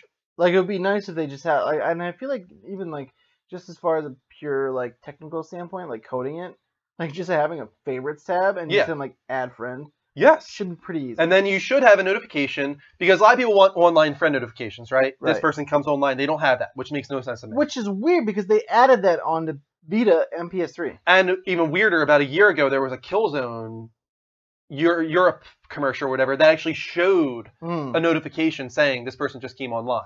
So it's something that they've shown in commercials that we don't have yet. But here's the thing. I don't care that much right now because I have 1,700 friends. And if I had somebody popping online every millisecond telling me that they're online, I would hate it. So I would just keep it turned off. But if they had favorites, what they should do is be able to put, here are groups of friends, here's online friend notifications, and you can check off which groups of friends you want to actually be notified for. How awesome would that be? Where I could be like, I only want to be notified when this group of favorites goes online. Yeah. That'd be cool. Yeah, that would be great. Was there anything else I'm missing from this update That's the thing. It's a I don't know. 3.0 update, but it doesn't seem like there's that much in there. It doesn't. Do we think maybe they're holding a little bit back behind the curtain? When does this roll out? It's being beta tested. It's being beta tested, which typically means it'll come out in the next like month or so. Okay. Probably maybe a little more than that, but So I wonder, I mean, sometimes there's like little things that they have behind the curtain that actually turn out to not be so little. Like to them, they're like, oh, well, we didn't realize everybody wanted this, but Yeah. it happened to be included anyway. So maybe do we think maybe something like that? Maybe there's some secrets. there were a few secrets from the last beta test that weren't revealed in that update, but they were pretty minor. Yeah. Pretty minor. Okay. For instance, the button configuration. You know Right. how you can change the button configuration now, Right. where R2 now equals R1 if you want, Mhm. and on a system-wide basis. Mhm. That was not in the beta test, Okay. and then was revealed with the final update. And everyone's like, oh, cool, this is something that we didn't know about. So you might get some minor things, but something huge like changing your PSN ID, Mhm. I think they would probably have listed in the beta information. Yeah, you would think so. You would think so. So I hope there's more to this than we know right now, because 3.0 is supposed to be a big one. Yeah. That's the way it's supposed to work. All right, let's open up the Skype lines, guys. Call in on Skype at the Level Up Show, spelled exactly how it sounds, no spaces. Oop, that didn't work. Let's try that again. Please work. Why aren't you working? It's not working. All right. Skype's not working? The Skype banner is not working. But if anybody wants to call in on Skype, please do at the Level Up Show, spelled exactly how it sounds, no spaces. I remember now. I just realized what I just did. I'm switching around this damn thing here. PS4 update needs to make more memory space, says Mike There you go. Costner, 24. That's not exactly how it works. They can't just make more memory space with the update. Guess who just followed us? Who? Wieners for you. Wieners for you, Yes, bro. the big Mark Angelo fan. Mm. I don't know why he refollowed us or never followed us to begin with, but thank you for the follow. Really appreciate it. Let's take this call from Dan Henry. Hey, Dan. How you doing, man? Hey, Drew, how you doing? I am great. It's nice to hear from you. Yes, it's been quite a long time. No, it's always too long if we haven't heard from you, man. Well, I always like to call in when it's important. Sure, go ahead. Well, first of all, how you doing, Dean? Oh, you know what, man? I'm good. How you doing? Well, I am doing extremely well. Well, the only thing is I was calling you guys with some, well, first of all, I'm not calling about a particular game, but I am calling in regards to your show. Okay? Sure. I have some very good news, but unfortunately, it looks like we're missing two key people that I would have liked to have been there. Oh, well, Mike might be in the chat room. Is he? He was. He was. He And might Kristen, be lingering still in there. she has work really early on Mondays now. It stinks for the show because she can't really stay too long, but that's just kind of the way it's going to be from now on, that she has to leave kind of early. Oh, that's unfortunate. Well, and you have to bear with me too, because right now my heart is like totally racing because I'm always scared to death. We'll never understand that, man. You have that podcast voice. You sound like you should be on the radio. Well, I'm hoping. Yeah, exactly. Guys, check out Blending with Henry on YouTube, please. Yeah. Guy does, you would think, right? Blending, like reviews? No. Check it out. He does a great job. Very entertaining. You really do. Yeah. Well, you know what? Well, you're actually on the right track. That's part of the good news. Ooh. As a matter of fact, that's all the good news. So I've been talking to Puss the last couple of weeks on Twitter, and he's been like one of my biggest supporters on my YouTube channel. So I asked him to come up with some type of a blending drink that I could make, and I would give him a shout out. So he worked on it for a couple of days and he came back and he says maybe like a vodka watermelon drink. Okay. So I said, oh, that sounds pretty good. So I decided to go ahead and make the drink and give him a shout out. And then a couple of days later, I said, plus, you know, it'd be a great idea is if I did a full dedication to the Level Up Show on my channel. So Nice. I definitely did. So I did a full gaming theme. The whole thing is it's gaming themed from the start to the end. I made it's a watermelon sangria with vodka, and it's made inside little watermelon mini bowls, and it's all gaming themed. The whole thing is dedicated to the Level Up Show. Oh my God. Right from the start, I'm wearing my T-shirt, and Oh, that's I have, amazing. in the show notes, I have all the links to the Level Up Shows, your Twitter page, your YouTube channel, your Facebook.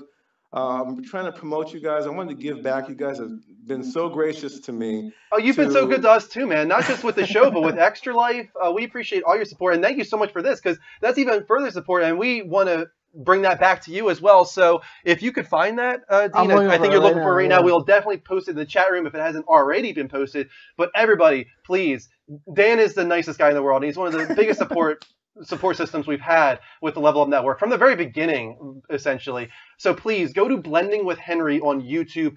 Subscribe to this guy. He's the nicest guy in the world, and he's really entertaining as well, as I'm sure you can tell by his voice right now. Wow, you guys are too nice. See, I'm calling. See, I came here to tell you I was promoting you. Now you're promoting me again. Well, that's the way it should go, man. You give to us, we give to you.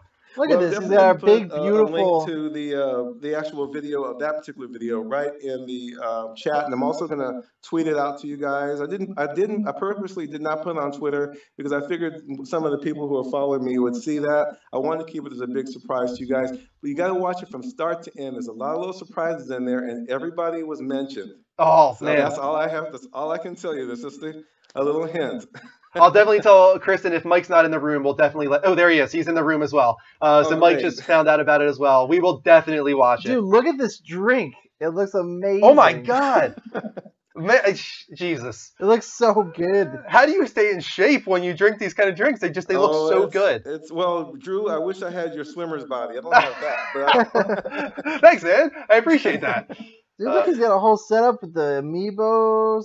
Oh, it's all gaming themed, yeah. Nice job, Henry. This looks awesome, dude. You should definitely do more like this, Dan. I think this is a great idea to have themes. I know I had just started the themes over the summer, and I did some other themes. I did a Hawaiian theme just before that with pina coladas, and it just started coming out. And when I was talking to Puss, I'm like, this is just perfect to come up with some gaming stuff. And I love Nintendo, so I just really wanted to just theme the whole thing out. But I'm telling you, I really did hook you guys up, and especially with the links. I'm going to make sure that I keep on promoting it, so I want my viewers to see the links in the show notes. I want to make sure that they come to your YouTube channel, and because I want to help you guys get some more views and get some more subscribers. I mean, that's what we're trying to do here.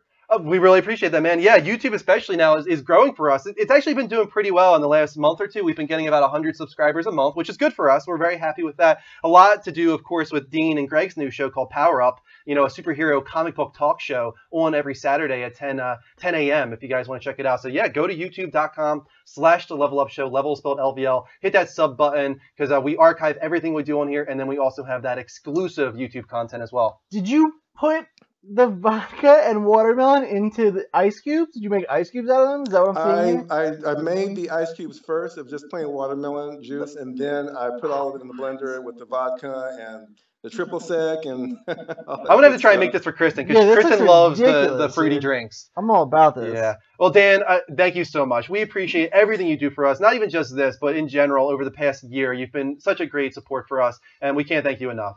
Well, you're very welcome. I love this show. Puss is an awesome guy. He is. Guitar Freak, TX Spin, and all this whole, I just love coming here. DeLone Gunman, all you guys are just amazing. And I think it's the reason why it gives me that much energy to want to do something like this. So you guys are very welcome. Once again, thanks so much for being so gracious to me. And I'll be talking to you again, hopefully soon. All right. Thank you so much. Level up, Dan. Level up, you guys. Level up.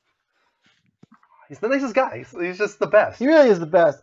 Yeah, I'm saving your video up on my URL. I'm gonna watch this whole thing when I get home. Yeah, same here, man. This drink looks so good. All right, that was a great call. We will open back up the Skype lines a little bit later in the show, guys. Of course, we got so many follows tonight already. We are above our follow goal, so let's give 300 XP to the chat room to start. When did we didn't hit 7,000 tonight, did we? No, we hit 7,000 on Level Up Direct, actually. Did your face explode or something? Yes, it did. I did an Ewok celebration, nice. as per usual. Did a little dance, made a little love. Yeah, got down tonight, pretty much. Just got down. Yeah, it was it was good. So yeah, we hit the big 7,000, but now we also just hit 7,025. That's why we just gave 300 XP to the chat room. And let's update that follow goal. We're going to raise it. We're going to raise that follow goal to 7050. Let's see if we can get to 7050. We'll give another 300 XP to the chat room if we can get to that follow goal. And for now, we'll just continue on with the level updates. Next up. So now we actually have stories written with things. Resident Evil 2 Remake has been confirmed by Capcom. What do you know about that?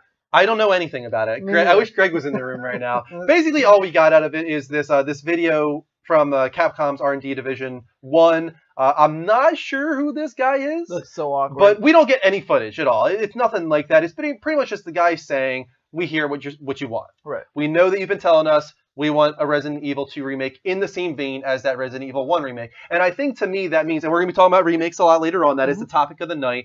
Remakes like this are great because it's not just upscaling, you know, from 480p to 720p. They are redrawing, I guess you could say, those CGI backgrounds, all those pre-rendered backgrounds, redoing all the 3D models, and it really is new assets. In my opinion, that's what a remake is. When it's new assets, I feel like that's really what kind of lends itself to that. We're going to talk about that later, the difference between a remaster and a remake, and how we feel about both. But this is great news if you guys are Resident Evil 2 fans. I think that's one of the better ones in my opinion. Yeah. I really liked Resident Evil 2.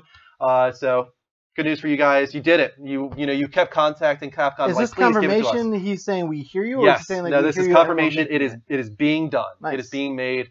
So I'm not sure when it's going to come out. I don't know if that information has been released, but we do know it is confirmed in development.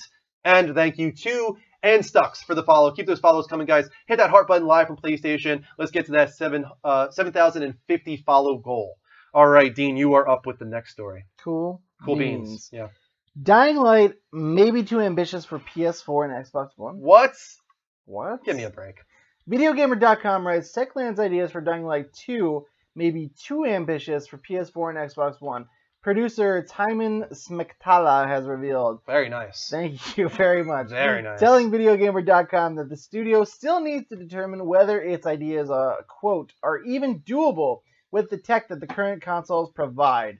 Of course, we're not talking about Dying Light 2 just yet, he said, but the reason for that is it's too early, and we have lots of very ambitious ideas. So first, we need to check if these ideas are even doable with the tech that the current consoles provide.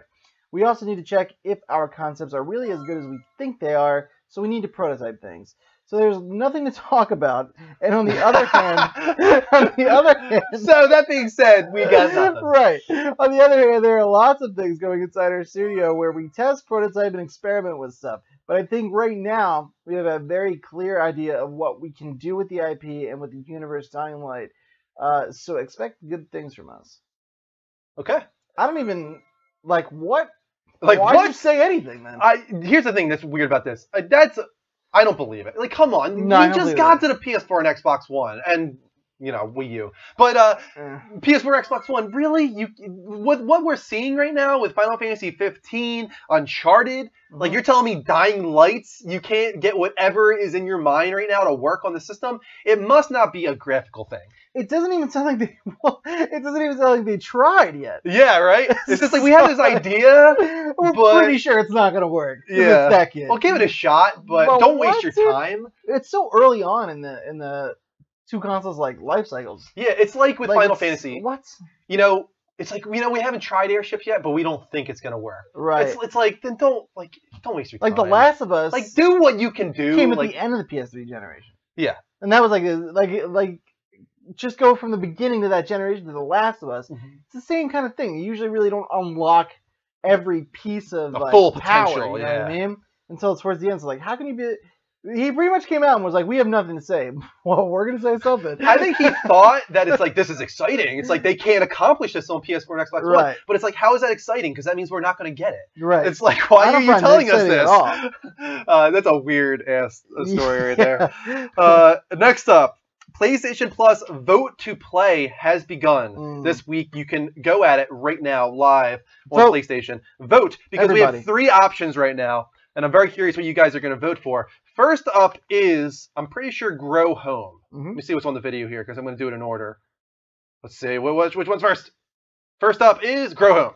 So Grow Home, you play as Bud, botanical utility droid, a robot on a mission to find the star planet and save his planet. Star plant and save his planet. Discover a strange open world, a planet of floating islands with precipitous drops, caves, and waterfalls to navigate, all rendered in a minimalist but beautiful art style. Looks cool. It does look cool, and that's what I'm going to vote for personally. That's what after that, for. You did not vote yet? I haven't yet. Oh, really? But I probably should do that. After that, I think this one is Armello, A grim fairy tale board game come to life, combining deep tactical card play, rich tabletop strategy, and RPG elements, set in a vibrant, magical world with a tinge of darkness. Armello, pregnant pause. Armello thrusts players into an epic struggle for power as they quest, scheme, explore, vanquish monsters, perform the Mad King's royal edicts, and face off against other players with one ultimate end goal in mind, storming the palace and becoming king or queen of Armello. And then finally, you have Zombie Vikings from the creators of last year's indie hit Stick It to the Man. Comes a new co-op, 4 players, stab you in the gut-a-thon with a dead funny adventure. Hack through the boiling gingerbread swamps of Malgaga, take a cruise through the intestines of Midgard serpents, and fight giant troll poultry, and find out how soccer was really invented. Whatever that means. Intriguing. So those are your options, guys. You got Grow Home, Armello, and Zombie Vikings. Let us know, what are you voting for? My Dark Passenger voted for Armello. Evident Hair says the Vikings game looks cool. Thank you for the follow. Another one from CYR Assassin. By the way, during the reading of your story, we literally got 7 follows in 10 minutes, in 1 minute. That could be a reader? That was you, man. Louise. That was all you. That's unbelievable. Let's read those follows off real quick. There were so many there. It's not even updating. That's how many follows we have. Oh my God. Whimsical Woody, Immortal Popsicle, Ann Stux, Manny Tostada, Kavate, Ralph Monkey, I Love Yimza, Nico, Buddies, Twisted Killer, Rasta Lewis Gaming, Toxic Taco, Carson Cage, Wieners for You, Mastiff, Be Fresh, Mr. Nice Guy, Rockmosh, Mortal Kombat, Rob376, couple of Skittles, and let's see if we can get the most recent ones. Come on. Come on, you can do it. You can do it. You can do it. You can do it. No, never mind. Oh, yeah, here we go. Can't do it. Soulless Lemming and CYR Assassin. Those are all of our most recent follows. Keep those follows coming, guys. Hit the heart button live from PlayStation, bottom left-hand corner of the screen. If you like what we're doing with this network, your name will pop up on the TV, and we will, of course, shout you out. We have 100 and some of the people in the room. Let's see if we can get to 200 tonight. Yeah. Wiener says, I followed like 2 years ago. I'm not sure why he told me that you followed again, Wieners. But thank you if you did refollow. So let's get to 200 people in the room. Share the show on Twitter, Twitch, and Facebook. Bring in the family and friends, guys. Let's build this community on the Level Up Network. There's another follow from Taco Bueno. Taco Bueno. Taco. Taco. Taco. Did you ever see that episode of South Park? You did. Okay, that's a good one. All right, let's go to a quick commercial break. We'll be back with our newest Level Up show segment in just a moment. Cool. I'm going to pee. Do it. Good time for that. Do it to it, Lars. I'm glad we're still going to do this segment. I didn't know if we were. We're going to make it work with just 2 people. We're going to do our best. We're going to rely on you guys to help feed this segment as well. I think we'll get it done. We'll get it done. Get her done. Gimme Gummies is refollowing us. Thank you, Gimme Gummies. I'm not sure what's with all the refollows. Wasman, build like Mother Base. We're still on Metal Gear, I see. Why not? Dean, just do it. Do it! Nine Fox, Drew, why do you elongate share when you say share the show? It's a play on Lord of the Rings. Samwise Gamgee says, share the load. Because it's like slowed down, because Frodo is like all trippy at that moment and thinks that Sam wants to steal the ring. Do you guys remember this? So he's like, let me take it from you. Let me share the load. So now we do share the show. We're actually thinking of maybe turning that into a t-shirt if possible, but I'm not sure how it's going to work. But please, guys, share the show on Twitter, Twitch, and Facebook. What's our Skype? It is the Level Up Show, spelled exactly how it sounds, no spaces. We'll be opening up the Skype lines in a moment. Actually, let's open up the Skype lines right now. Dean will be right back. So please, guys, call in on Skype at the Level Up Show, spelled exactly how it sounds, no spaces. You can do that right now while we wait for Dean to come back down.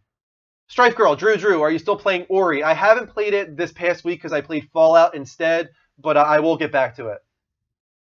That needs to be a t-shirt, I think Brad said. Delone Gunman, share the show. That's right. Do it, guys. Share the show. Got some, I think I'm getting some PSN friend requests as well. Let's see if I can read those off. I don't normally do this, but I will. While we wait for a call on Skype. Call in on Skype at the Level Up Show. Spelled exactly how it sounds, no spaces. Let's see who we got here. PSN friend request from Sec Reamdog, War Crimer 22, Super Beast Dad, What? and WWE Fan. Thank you for the friend request, guys. Dad? And we are getting a call from Jesse and The also Rippers. from Bradley. Let's try Jesse. I've never heard from this guy. Or girl. Jesse goes either way, actually. Jesse, welcome to the show.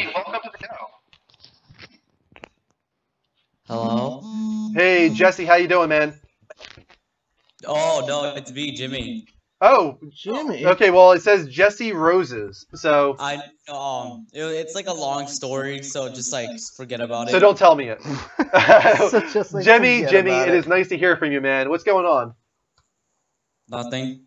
Nothing? That's It's you. been months since we've heard from you, man. Something's got to be going on. School, summer. Mm. Yeah, right. That's what I figured. A lot of Mm. people abandon our show during the summer. You're not the only one, Jimmy. But I don't know. Man. I don't know if I'm gonna come back or not. You did this last time too. You Why? did. Why are you telling us this? I said I know last time I said I will come back, but then this time saying I don't know if I'm coming back. Okay. Well, moving on from that, But Jimmy. I don't What know. games are you looking forward to, man? Looking for or have I been playing? Looking forward to recently? playing in the Oh, next like 4 or 5 months, the end of the year. For looking, I've been forward to look for playing Need for Speed, the new one. Oh yeah, that looks good. That one's supposedly people call Underground 3. Not sure. I'm actually looking forward to that one myself, too. I can understand why people are calling it Underground because it has a lot of customization that Mhm. Underground 1 and 2 had. So yeah, that makes sense, Jimmy. I know you're a big racing guy. I know you're big into Fast and Furious and all that. Of course I am, but just not Fast and Furious, okay? Mostly Fast and Furious, but not all of it. Not all of it. What else? What else besides Need for Speed are you looking forward to? Let me see. Oh yeah, Mafia 3. Yeah, that was just announced. That's not coming out this year, but that does look really good based off that Mhm. CGI trailer we got. Were you at all surprised with the direction they're going with Mafia 3, Jimmy? Like it's like they're going to a different route, kind Sure. of like because it's not really like mob bosses or anything. Like it's like you're building your own mafia. So I'm like, that's actually a really good idea because in the last ones you're not really making your own mafia, but in this one you're actually building up to have your own mafia. Yeah, that's what it looks like here. Yeah, and that's pretty cool. I like that they're switching it up to New Orleans. They're switching up the time period, multiple characters. All of it looks good. Yeah. Yeah. Jimmy, why don't you do a thank you for us right now? We just got a new subscriber named Bass023S. Fast what? Bass023S. Say thank you to Bass. Thank you, Vass. Thank you, Bass. I don't know. No, I think that's a new subscriber. I think he's brand new. So that's awesome. Thank you so much, Hallelujah. Bass023. All right, Jimmy. Well, we hope that you do decide to come back. But if you're going to call in again, don't say that. Okay. All right. Thanks for calling in, Jimmy. Okay. See you later. Level up, man. Level up. It's the weirdest way to call in. Hey, guys, I'm not sure if I want to watch you anymore. It's like, what? Weird. All right, Jimmy. But thanks for calling in. We're glad that you're back, and we hope that you do stay. I know it's just the two of us tonight, but we're doing the best we can. You know what, Jimmy? I don't care, man. Go. Go ahead. Take the rolled up newspaper. We don't want you anymore. Go ahead, Jimmy. Go. Go. Yeah. All right. All right. Now we can move on to our newest Level Up Show segments. Brad, we'll take your call in the next Skype segment, man. We're falling a little too far behind. Taekwon, thank you for the follow. And once again, Bass023S, if you are a new sub, let us know, because I think that you are. I think you are a brand new sub, and we really, really appreciate that. We're now up to 16 subs, guys. That's the most I think we've ever had, actually, on Twitch, and that means we're 9 away from new subscriber emotes. Nice. 25 would be new subscriber emotes if anybody wants to help us get there. Let's move on to the next segment here. So as I was saying, this is our newest segment, and one that's been doing really, really well for us. We really enjoy it, actually. Mhm. And what it's called is Plot Hole. Wait for it. Assholes. They're not seeing it on the screen? Yeah. Oh, they're not seeing it on screen. I will change that. You guys need to see this. You need to see it. You You need worked to see hard it. on it. I did. You know what I mean? There you go. Plot Hole Assholes. Nice. As I draw in the poop and the ha-ha-ha and the I make this show. But no, the idea behind this is that we want to talk about a question or a plot hole, and I actually wanted to bring it more into a gaming route this week, and I think one that you could definitely comment on, Dean. Okay. Bowser is a weird character. I'm familiar with because he constantly wants to kidnap Princess Peach. That's true. But I don't think we're ever brought into the know on why the hell he is so adamant on wanting to steal this princess. Okay. You know, like it confuses me. Yeah. And I wonder why, from the very beginning, for the last 25, 30 years, why, after so many, battles, so many losses, why is he still trying to steal Princess Peach? What's his deal? What's he going for? What is his motivation? Well, I mean, the first thing that comes to mind is he's all about that bass. I had a feeling we were going to go here. I had a feeling. Princess Peach is not a bad-looking chick. No, she's beautiful. She's beautiful. She is. She's a delicate flower, though. She's a princess. She's a princess. And that's why Bowser, I feel like, is not the right person for her. He's not. Because he's not even a person. Maybe that's why he's always coming after her, like, so aggressively. Yeah. He's like, I know you're out of my league. I'm going to land this plane anyway. So here's the thing. Princess Peach, is Mario in love with Princess Peach? Is this like a relationship that they have? You know what? The more I play these games, the more I feel like he's kind of over her. You know? Mario's over her, really. I really feel like she's like just really throwing herself at him at this point, and he's just kind of like, this is just my job. Well, I mean, after so many, like 25, 30 games of constantly having to defeat a freaking dinosaur to rescue the princess, I think I'd be kind of pissed off as well, especially if she's in another castle. Yeah. That would piss me off. I'd be kind of fed up with saving this princess. Maybe Mario and Bowser, they kind of have like that frenemy relationship. Right? Yeah. I was going to go here. I feel like there's more to their backstory. Maybe they're a part of a union and they're setting each other up to keep them employed. Here's what I was thinking potentially. We never hear about this in the game, but what if Princess Peach and Bowser actually have a relationship? Oh, so the shoes on. You think Princess Peach likes to get caught? No, I think that they had a falling out. I feel like they used to be together. Okay. Bowser and her, because where did the Koopa kids come from? I just want to get this paint the picture. Well, the Koopa kids are Bowser's kids, right? I assume. Who the hell did he have these kids with? That's a good question. Like there's no other dinosaurs that we've ever seen in this universe. Yeah, and I'm not saying he's a king, she's a princess. I don't know. And here's the thing. If we go back to Super Mario Brothers the movie, okay, King Bowser is not full dinosaur. Maybe he became a dinosaur. Not in the beginning, anyway. Not in the beginning, right? So maybe this is something we've never seen in the Super Mario universe, maybe that like he used to be a human. Yes. Situation? And the princess was with him, and then when he turned into a dinosaur, she's like, screw you, buddy, I'm not into dinosaurs. Yeah, I could see that. I'm not attracted to you anymore. I could see Princess Peach being very superficial. He was scorned. And perhaps that's exactly why Mario's over her bullshit, is because she's so superficial. I think this is it. I think we're headed down the right path. And so now he wants revenge. But what is he doing when he does capture her besides holding her in this little crystal ball thing, Like what's his end game here? That's why I think maybe it's all a part of the plan that Mario's involved in. Okay. And I mean, because she always gets away. Mm-hmm. And then he always gets her again by the next game. He does. You're right, yeah. Mario's so good at going and freeing her. He's got it down like blindfolded. After 30 years, I would hope so, right? You know what I mean? So if he really wanted to keep her safe, he obviously understands Bowser's tactics. He obviously understands where Bowser's going to keep her because he immediately knows how to get there and where to go. Yeah. So you would think if he really wanted to, he could prevent her from being taken. You're right. I feel you there. I agree with that. Maybe he's going to just like turn the other cheek. It's almost like he's not even like holding a ransom or anything like that. Am I right? No, he isn't. It's not like pay this amount, and you'll get the princess back. No. It's just like, I took her, ha ha ha, come and get her. Yeah. It's like this game that they're playing. It is a game. It's exactly a game. It's a sick game. And Princess is the pawn in it all. Where do we think Luigi comes into play here? Ooh.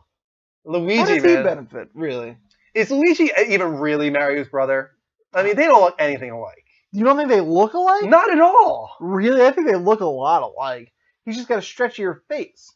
Luigi never has to save Princess Peach, though. Does Luigi have his own princess?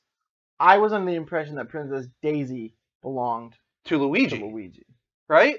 I thought that. And who steals Princess Daisy? Is it still Bowser?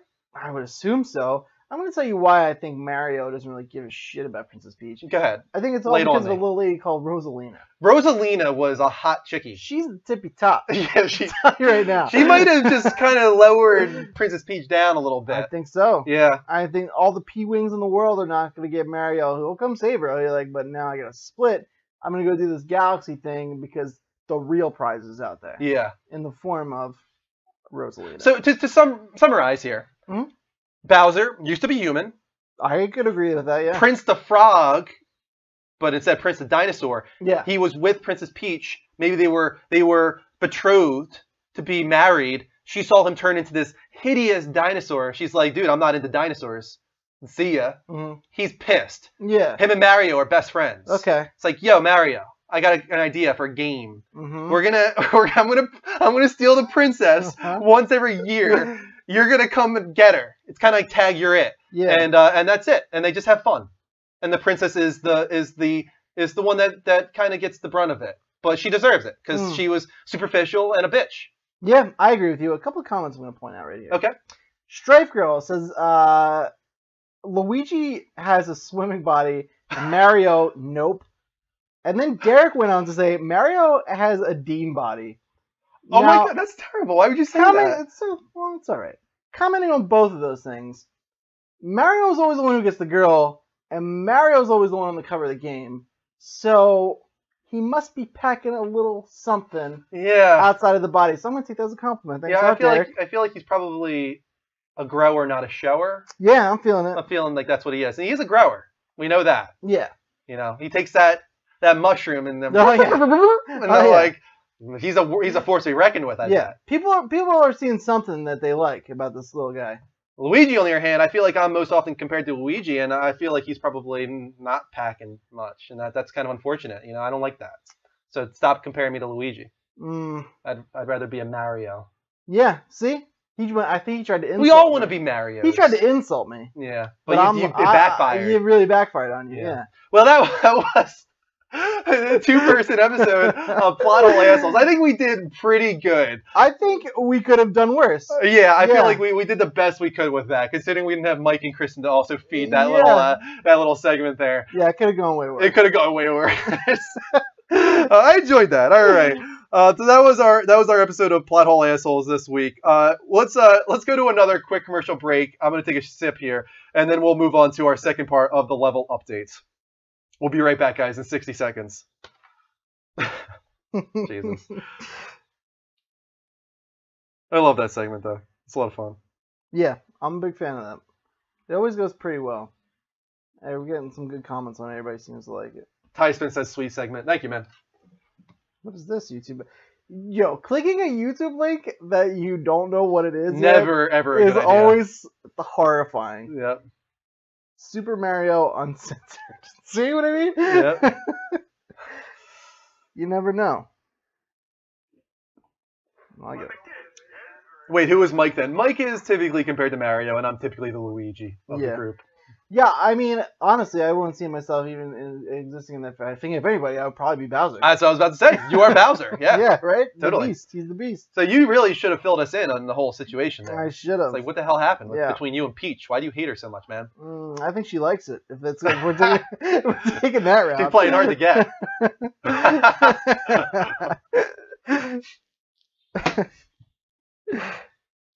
Oh, man. This soda is really good. Happily. I know, right? Happily enjoying this. 9 more follows to our follow go, guys. Keep those follows coming. I think we're probably back. Welcome back, Level Uppers, to the Level Up Show, episode 86. This is a gaming dedicated talk show on every Sunday at 10 p.m. Eastern Time. I'm one of your co-hosts, Andrew Midori. I am only alongside the Beast from the East, Dean Marchese, right now. But we might have Mike in the chat room still. Kristen is asleep. She has work early in the morning. But if you like what we're doing at any point, please make sure to follow the show at twitch.tv/level the Level Up Show, sorry. And if you want to even more easily, you can follow us live from PlayStation. Just hit that heart button. It's in the corner of the screen. Your name will pop up on the TV. We will shout you out like these guys. Thank you to Hylian Gaming. That's a good name. Taekwon, 1999. The Nine Fox refollowed us. Taco Bueno. Gimme Gummies. Soulless Lemming. CYR Assassin. Whimsical Woody. Followed us twice, actually. Immortal Popsicle. Anstux. Manny Tostado. Kabate, Ralph Monkey, and many, many more. Keep those follows coming. We need 9 more to hit our follow goal for the night. We are going to move on to the next part of the level update. So what do we got? Oh, we got our intro again is what we got. Forgot to remove that. Sorry about that, guys. So first up, Guillermo del Toro will never get involved in video games again. I understand. I understand too, but here's exactly what he said. Shaq News spoke with Del Toro at San Diego Comic-Con a few weeks ago about his upcoming projects, the second season of The Strain and Pacific Rim 2. During our interview, we spoke to him about his ambitions in the video game space. Quote, I have proven to be the albatross of video games, he says. I joined THQ, and THQ goes broke. I joined Kojima, and Kojima leaves Konami.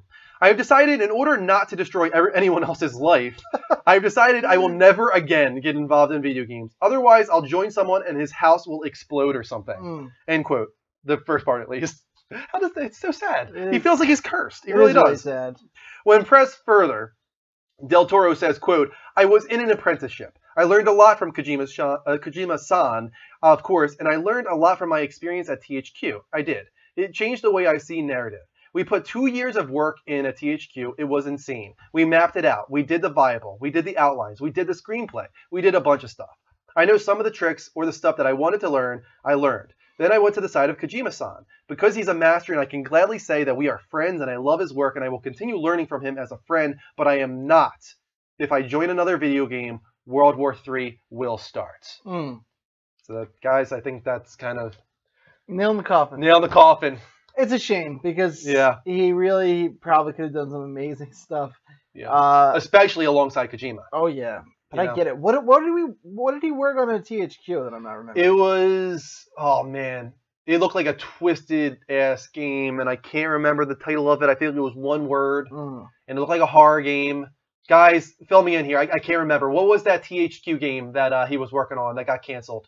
I'm drawing a blank on it. All I can keep thinking is when THQ was in possession of Darksiders still, if he had put some of his horror twists in Darksiders, what a beast of a franchise that could have became. Yeah. Because it really is kind of underrated. We're going to talk about Darksiders a little later on as well. Go ahead, you're up with the next story, Dean. Oh, right. The one on Elder Scrolls. An Elder Scrolls sequel won't be discussed for a very long time. More disappointing news. Yeah, a little bit, yeah. DualShockers.com writes, it's almost been 4 years since the release of Elder Scrolls V Skyrim, and while Bethesda released the Elder Scrolls Online, they didn't provide the slightest hint about the next single-player release of the series. If you're warming your engine for an impending announcement, you may want to hold your horses. I think we tried to figure out where that expression came from last time. Where does that come from? I did look it up. Oh, you did? Tell us. Something about racing. Something about like jockeys. That makes sense. They're like, gentlemen, hold your horses so you don't cross them. Right? Something like that. Yeah, like hold on a second. Hold your horses. Like this race hasn't started yet. It's something like, there's more to it. That makes sense. Like that. Real quick though, it is called Insane, that game from Guillermo del Toro. Oh, okay. I did hear about that. Thank you to those who commented. Go ahead. As explained by Bethesda's Vice President of Marketing, Pete Hines, during a chat at Gamescom, Hines mentioned that he doesn't think we're close to hearing about the next Elder Scrolls.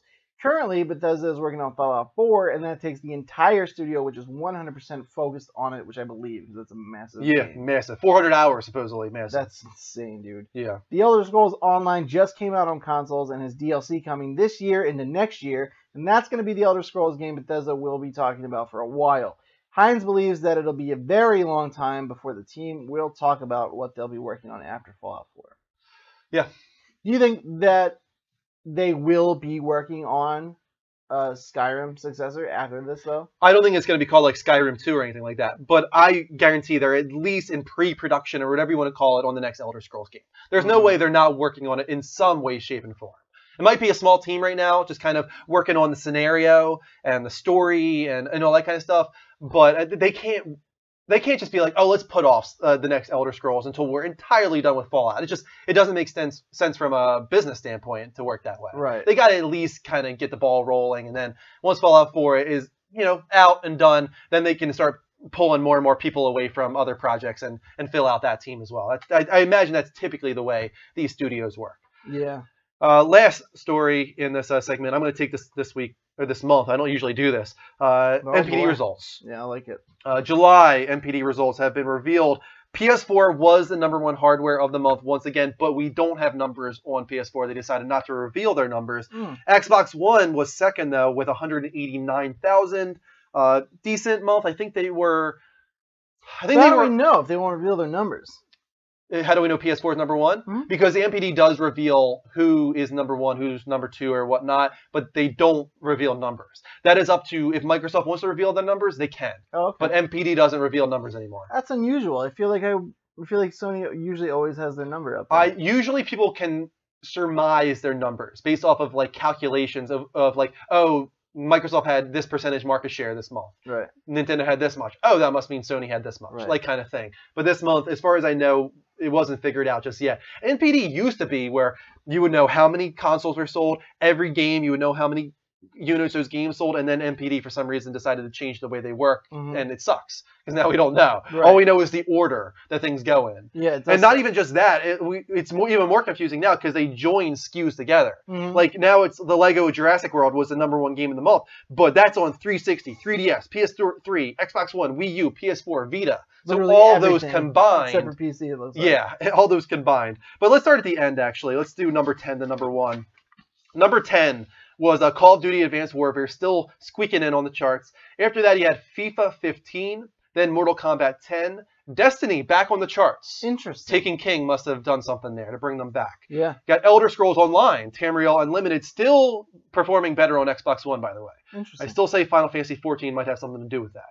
Rory McIlroy PGA Tour was number 5. Then you had Grand Theft Auto 5, and number 4, Minecraft, still way at the top. Yep. Number 3, Batman Arkham Knight was number 2, and then Lego Jurassic World was number 1. We had another follow there. That one from Davi Head SK. Thank you for the follow. Keep those follows coming, guys. I think it's really weird that Lego Jurassic World is number 1. Well, here's the thing. Let's talk about that a little bit. Once again, notes here. PS4 leads the software in July. Okay. But if you include bundle sales, Batman Arkham Knight was, quote, easily the best-selling title in July. Gotcha. So bundle sales are not included in MPD results, so that greatly affected why Jurassic World was number 1. Okay. Rory McIlroy's PGA Tour's first month sales exceeded Tiger Woods' PGA Tour 14 by close to 70%. Wow. That's kind of confusing and surprising. Yeah. After that, Wii U software sales were up 10% this year compared to the first 7 months of 2014. Splatoon sold nearly 85,000 units, another 85,000 units in July, bringing the total to near 540,000 in US alone. That's a huge success for Nintendo. Congratulations there. After 21 months combined, Xbox One and PS4 hardware unit sales are close to 50% higher than the combined sales of Xbox 360 and PS3 after their 21 months on the market. So console gaming is dead, guys, supposedly. Yep. Even though 50% better than last generation. Yep. And then finally, accessories sales up 17% year over year. Interactive figures up 42%. That's really impressive. Amiibos have to have a big part in that, I would assume. Yeah, I think so, for sure. All right, let's open up the Skype lines, guys. Call in on Skype at The Level Up Show, spelled exactly how it sounds. No spaces. I'll try to put the banner up on screen. There you go. Skype banner up on screen. Call in on Skype right now. Talk about anything you want.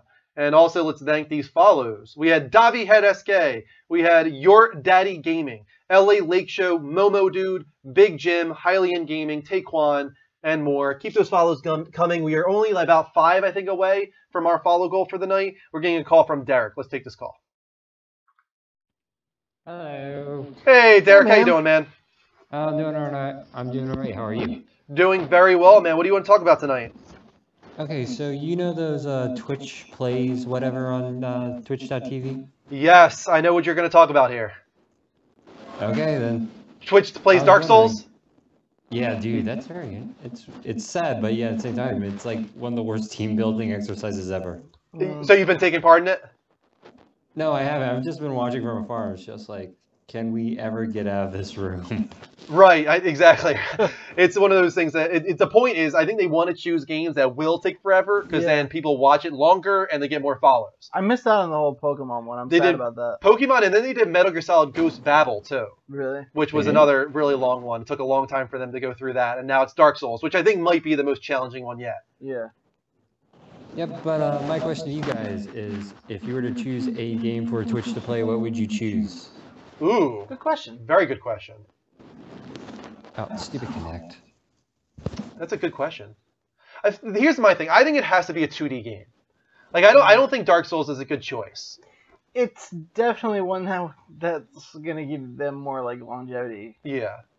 I think it would be really cool to see a Final Fantasy game tackled. That'd be Because cool. first of all, that would take forever. Yeah. Imagine how long Final Fantasy VI would take, which is I think probably the best 16-bit Final Fantasy game, the best pre-PlayStation Final Fantasy games. I feel like that would be a really good option. It has an amazing story to be told, although it would not be the best to watch a story told that way, Right. considering how slow it would take. But that's the thing is, like, when you have a turn-based RPG, I feel like it makes sense because it's simple. It's up, down, choose an option. Everybody's going to be fighting for which option they choose. It almost makes it a little too easy. If it's turn-based, they have time to, like, stop, think, and, like, collaborate and listen, yeah, I think Ice is actually back with a brand new edition. Yeah.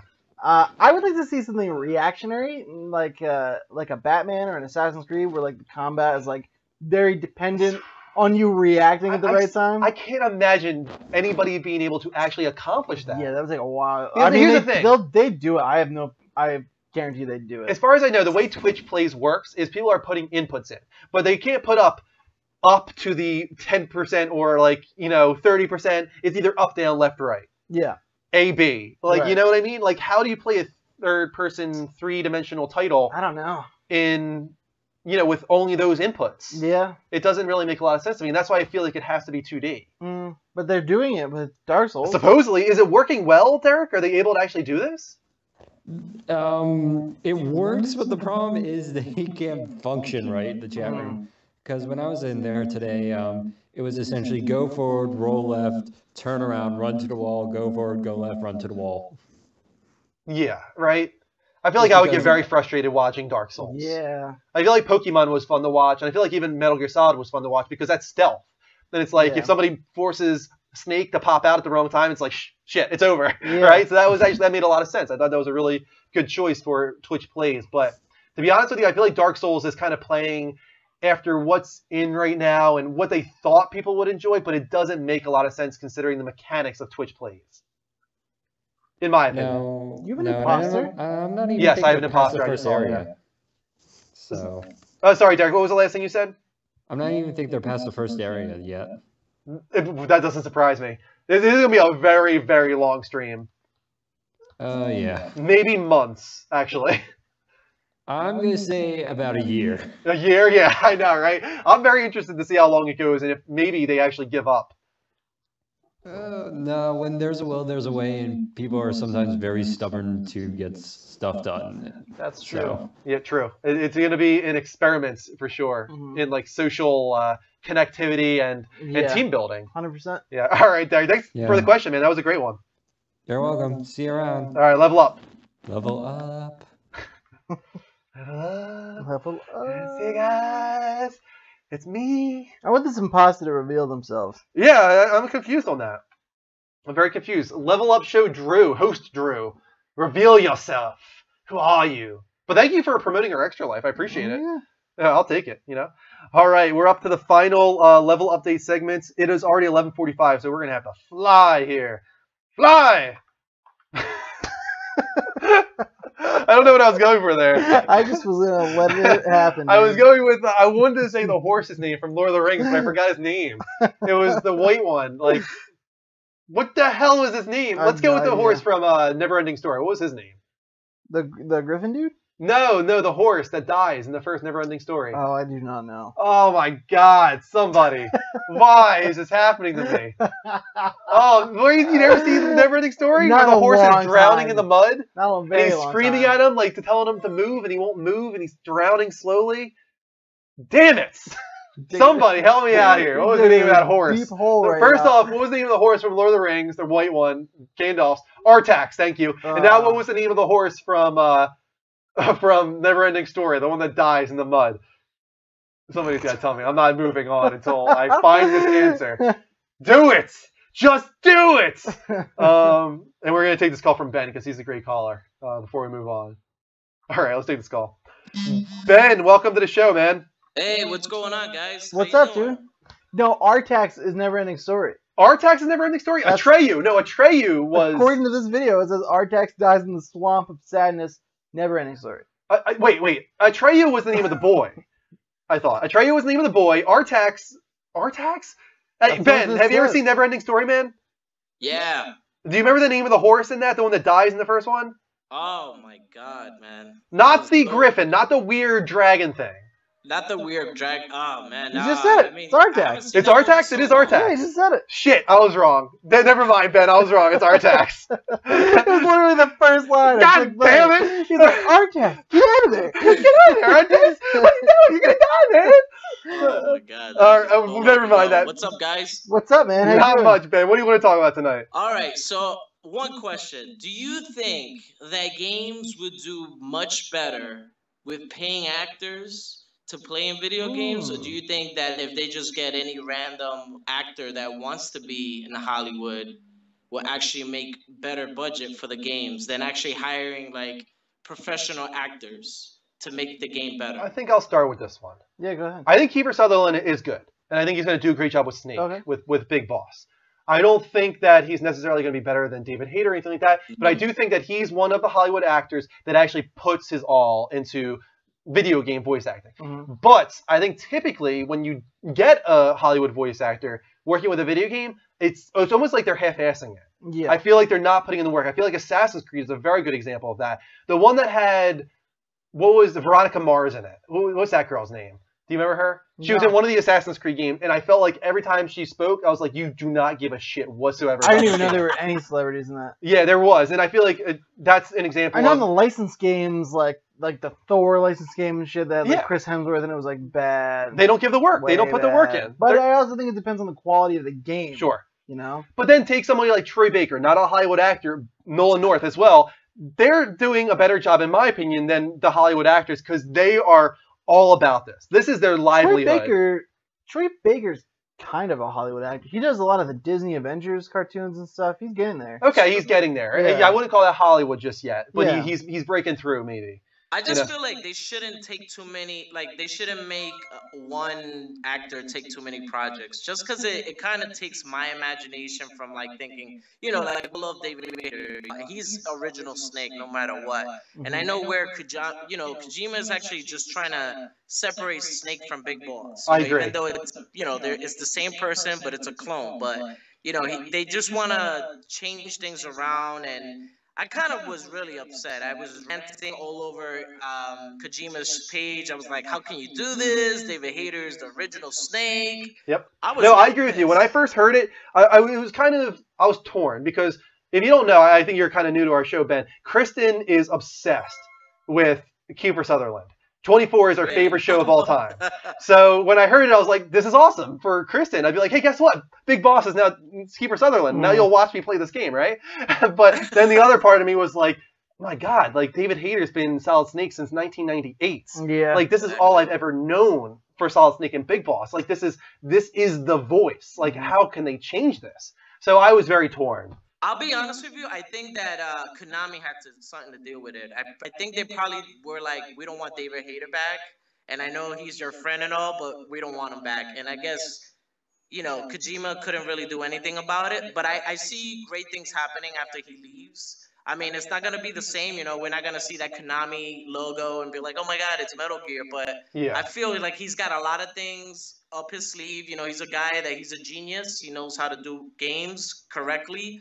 And every time I'm playing Metal Gear, I feel like I'm watching a movie as well. Yeah, but it's not, that's not a derogatory thing either. I know what you mean. You're playing a movie. Is what it is. Exactly. You're not watching a movie. You're playing a movie, and it's tough to nail that. There's games that take your control too far away, and then you're watching a movie. But something like The Last of Us, everyone loves, they love Snake, and then when Snake was old in Metal Gear 4, we were like, what the hell? Like I was pissed off that I couldn't even play as Snake in Metal Gear 2. We had to play as Raiden, and I was like, this guy sucks, no offense. It's like they don't want us to play as Snake or something. It's like Metal Gear Solid 2, we're Raiden, and they're like, okay, well, we'll get Metal Gear Solid 3. Metal Gear Solid 3, it's Big Boss. And then it's like, okay, Metal Gear Solid 4, we'll get Solid Snake. Oh, never mind, we're getting old, 75-year-old Snake. It's like, what? Like, why don't they want us to play as Solid Snake anymore? It's like, what's going on here? But that being said, I do think Big Boss is a good character, and I did want to bring up a thing I saw in the chat room, Ben. That Tyspin said he thinks that the reason Kiefer Sutherland was brought in as Big Boss is because Solid Snake is going to be in this game as a very young Solid Snake, voiced by David Hayter. Do you think that's a possibility? Oh, yeah, that could be it.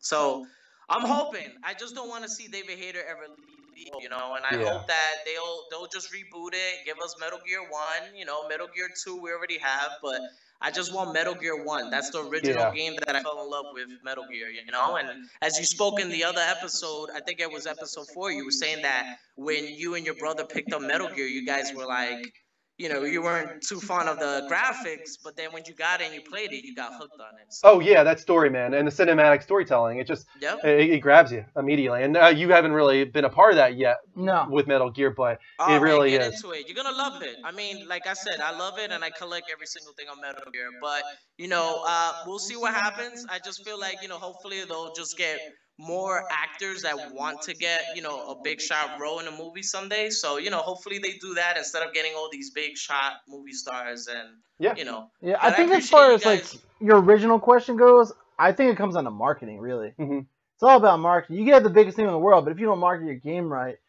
like no one's gonna see. You got to play it at the right time. Like stuff like the Batman games, certain like the Star Wars games getting really good marketing. It just depends how they market it. Yeah, that's true. And then like if you think about Advanced Warfare, nobody brings that up without being like, oh yeah, Kevin Spacey, right? That was a huge grab. You know what I mean? Like that's always talked about. He was really good. And, yeah, he was excellent. If you watch House of Cards, I mean that show is incredible. And he plays games a lot in that, and I don't know if that means Kevin Spacey has a little bit of a thing for video games, and maybe that's why he was interested in Advanced Warfare. But that was an example of a Hollywood actor actually putting the work in. Yeah, and it worked. His likeness, first of all, it wasn't just his voice, his likeness, but also he had the passion you could see there, and that's what made it a great game and a great story. He did a great job. Yeah, Ben, great question, man. Thank you guys. I will call back Wednesday. All right, man. All right, man. See you later. Right. Level up. Take care. Level up. He's a relatively new caller, and he's been really great. Yeah, excellent call. Thank you for calling in, Ben. Thank you so much, man. All right, we still are falling behind here. Let's get back to the level updates. Next story. Let's see here. What do we got? One of my most anticipated games, Final Fantasy 15, will have a simultaneous worldwide release, something that has never, ever happened with a Final Fantasy game. So this could be really great news. Here's what we saw here on IGN. Alex Osborne writes, for the first time in franchise history, Square Enix will be releasing a Final Fantasy game simultaneously around the globe. Quote, up until now, in previous Final Fantasies, we've never attempted a complete global worldwide release with them. It's always been the export model, whereas it comes out in Japan first and then is exported to other territories. We're not doing that this time. We want to go full global release. We found that we really didn't have the internal structure which would facilitate doing that, so we really had to adjust and make sure that the groundwork was done there internally, so we were in a place where we could start doing that. This would be awesome because when I first heard the story last week that Final Fantasy 15 is going to be coming out next year, it sounds far-fetched, first of all. But then I was like, okay, maybe Japan. Maybe Japan it'll come out next year, and then 2017 will be America. Right. But then this story comes out, I'm like, damn, like, do they really think they're going to pull this off? That they're going to release Japan and America in 2016? I hope to God it's true. It'll be amazing. Continuing on from that, adjustments aside, Tabata remains confident the game is very much on track for release next year, with a large portion of its overall structure and core systems complete. Quote, the full specifications of the game and everything that is being constructed is pretty much 80%.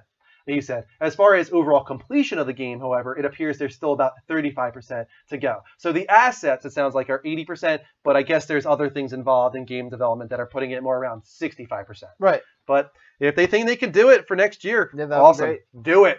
Just do it. Go ahead, man. You're up. All right. We have that game company's next game will expand further on Journeys Online. Yeah. IGN's Alex Osborne writes in a post on Twitter, which advertises a few new job listings, that game company reveals its next game will be a connection-driven experience. The tweet reads, attention game developers, we're hiring server engineers for our next connection-driven experience. Upon further examination of TGC's server engineer job listing, it's clear that the studio is looking to build upon the online elements it first established in Journey. Quote, we began incorporating online interactions into our last game, Journey, and we'd like to develop the online multiplayer gameplay even further in our next game End quote is what the listing reveals. I know you're not the biggest Journey fan. It didn't live up to that hype for you. You guys all know it's one of my favorite games, and I think what really did grab me was that anonymous multiplayer. Everything I heard sounded great. It Yeah. just didn't pan out for me, I think. Yeah, it just generally just wasn't my thing. I just didn't connect with it as much as most. And as we were talking about before, Journey really varies so widely from person to person because your experience could greatly differ from somebody else's. Right. Depending, you might not find anybody that sticks with you. You might find somebody that sticks with you all the way to the end. You might find somebody that you become so attached with, and then at the very end gets hit by the serpent in the snow, and you lose him, and you're like, oh my god. I just spent the last 1.5 hours with this guy, and I'm not going to be able to reach the top of the mountain with him. Yep. And that's actually a very powerful thing. You didn't have any of that. No. So it depends on your experience. Unfortunately, you didn't get the right one. I still think this is really exciting. I want to know what that game company is going to do next and what it means to expand upon that anonymous multiplayer that Journey had. What does that mean? We're going to have to wait and find out. And also, I'm very curious if PlayStation gets it exclusive now that their contract is done. Used to be a 3-game contract. It was Flow, Flower, and then Journey. Right. And then that's kind of similar to what Sony's currently doing with Giant Sparrow. Okay. Their first game was The Unfinished Swan. Now it's Edith Finch, and there's going to be one more after that. It's almost like they try and foster these studios. They do a nice job with that too, I think. I'm going to give you 3 games. We're going to help you develop these. You're going to grow as a studio, and then you can leave us. You can stick with us. I think the hope is that they remain loyal. Exactly. And I think for the most part, that probably will happen in the future. Yeah, I would hope so. We're getting a lot of follows. Thank you to Jackson3, Dakota Viking, Pimp Jelly, Sky is number 1, Farasia 8, War Chief, Nico Lorca, Blackheart Gold Pants, the Level Up host Drew, Your Daddy Gaming, Davi Head, and more. Imposter Drew, I'm not sure who you are, but I do want to say thank you for keeping people informed on all of our different channels and Extra Life and all that. Don't forget, guys, we are trying to raise money for Children's Miracle Network hospitals, helping sick children around the United States. Taking a sip of Pepsi. Make me laugh when I'm sipping, man. We were both drinking at the same time. I didn't expect that. But help the sick children around the United States. Go to extralife.org/participant/the Level Up Network. Donate whatever you have the means to. It's for a great cause. Yep. Keep that ball rolling. And also continue to follow us. I think we have reached our follow goal. Let me check. We are 1 away. I'm going to give it to the chat room right now because I know we're going to hit it. Keep those follows coming, guys. And I'll raise the follow goal to 70-75. We are getting up there, man. Yeah, we are really getting up there. We are getting up there in those follows. Thank you so much for all the follows tonight, guys. There's your 300 XP. Just hit that heart button live from PlayStation if you do want to follow us. Let me update this follow goal really quick. 1 second, guys. We hit 7,000 on Wednesday, and I was like, oh my god, I can't believe we're at 7,000. Oh my god, did we get another subscription too? What? The Level Up Imposter! The Level Up show host Drew! I'm starting to like you more and more, you imposter, you. Yeah, oh my god, what is happening? Thank you for the subscription, man. I really appreciate it. That's another, that's 2 subscriptions tonight. We also had Bass023S, and now Level Up host Drew followed us, subscribed to us. I think we haven't got a new subscriber in a while. Yeah, no, you know what? You haven't been on the shows when they've been happening, but Syndrux during my Fallout stream, I think it was, and Bulldog Brad is now a subscriber too. Yeah, way to go, Brad. Did you know that? I didn't know. That was during Direct, I think, this past Wednesday. So yeah, we're getting up there in subscribers. I think we're now at 17 out of 25. That's awesome. We're getting up there, and more follows too. Pimp Jelly just showed up again. Thank you for the follow. And here's the final story of the night for. Why don't you take this one, Dean? Go ahead again. Sounds good. PlayStation experience confirmed for 2015. The PlayStation blog writes. Wait a minute. What is this? How is this supposed to read right here? This is exactly what the PlayStation blog said. Do I do it? You say this. Okay, I read it. Yes. You can do it. Deep breath. PlayStation Experience is officially a go for 2015. The epic 2-day PlayStation community event is back, relocating to sunny/foggy/windy San Francisco or San Fransokyo, depending if you're a Pixar character. This December 5th and 6th. What can you expect this year? For starters, a ton of hands-on time with 2015 and 2016's biggest games, plus a front row seat to 4 major PlayStation announcements. Plus some of those patent PlayStation surprises you've come to expect. I am really excited about this. Oh my god, PlayStation Experience last year was amazing. Awesome. Barring the troll from Square Enix, of course, for Final Fantasy VII. Just forget that ever happened. Yeah. But otherwise, we got a lot of really cool stuff that we never would have gotten otherwise if it wasn't for PlayStation Experience. The Uncharted 4 footage being one of them. Yeah. You know, that was really cool, and that was exclusive to PlayStation Experience. This year, I think we're going to have a big discussion on this later on. I don't want to go too deep into it. But your one prediction right now, if you could make one prediction, what is going to be our reveal at PlayStation Experience? Next God of War game. I was going to say that. Yeah. But the other one, I'm going to say Gran Turismo 6 or 7. Oh, sorry. yeah. That's Gran Turismo 7. Guaranteed. I feel like those are the two. God of War 4, One Gran question Turismo for 7. me, what do you think they're going to open with? I think they open with Gran Turismo 7. Do you? I think they're going to open with God of War. Okay. I think they close with God of War. Reverse it. I think I can see it going either way. Either way, yeah. Those are the two. I feel like those are the two big ones. But if either of those are announced, even just one of them, that's huge. Yeah. Big. Stiff. I'm excited. I'm really excited for that. Yeah. They just have such a fun energy there. Yeah, they do. You know? It's because it's all about PlayStation. Everybody there is passionate about PlayStation. Yeah. So it's a community, and it's so much remember fun. they did. It's gonna suck. They can't do the. Well, maybe they will, but it won't be the same. Podcast Beyond there last year was awesome. Yeah, it was. It was really cool. PlayStation podcast at a PlayStation event. Yeah. It was sick. We are finally done with the level update. It took us a long time tonight, but we made it. We got there. We got there. We do have a trailer of the week. I wanted to play this last week, but we missed it. It's real short, so let's check it out real quick, guys. Let's make sure I got this right. Here we go. All right, check it out, guys. Our trailer of the week.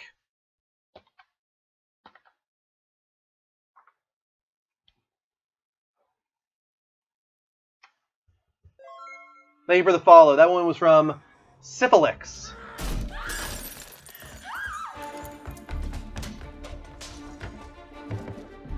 I'm going to let you guys figure out what this is. I think it should be pretty obvious.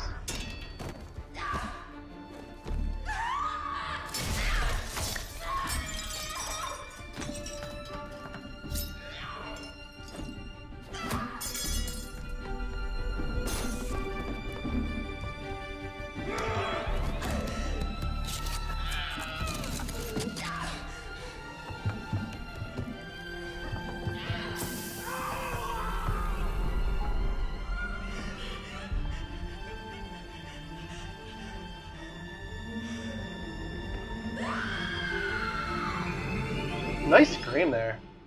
Good trailer. It's tough to do a good scream. Yeah. And that was a good one, I thought, at the end there. Jamie Lee Curtis, the queen of scream, as they say. She's got a new show, actually, coming out. It might be already out. It's called, I think, Scream Queens. Yeah. Right? Yeah. Yeah, I thought That is so. what it's called. I thought so. But yeah, I think it actually looks really good. I'm excited for Until Dawn, and I really hope I can get Kristen to play it. Yeah. I think that would be one of the ones that she can play. I don't think it's going to be really demanding from a control aspect. But more, I just want to see her reaction to the scares and all that good stuff. It's interesting. The trailer was really cool. I'm not going to get it myself. I'm going to probably watch you, and I think Greg's going to get it. Yeah. I'll watch you guys play it, but it does look cool. Definitely.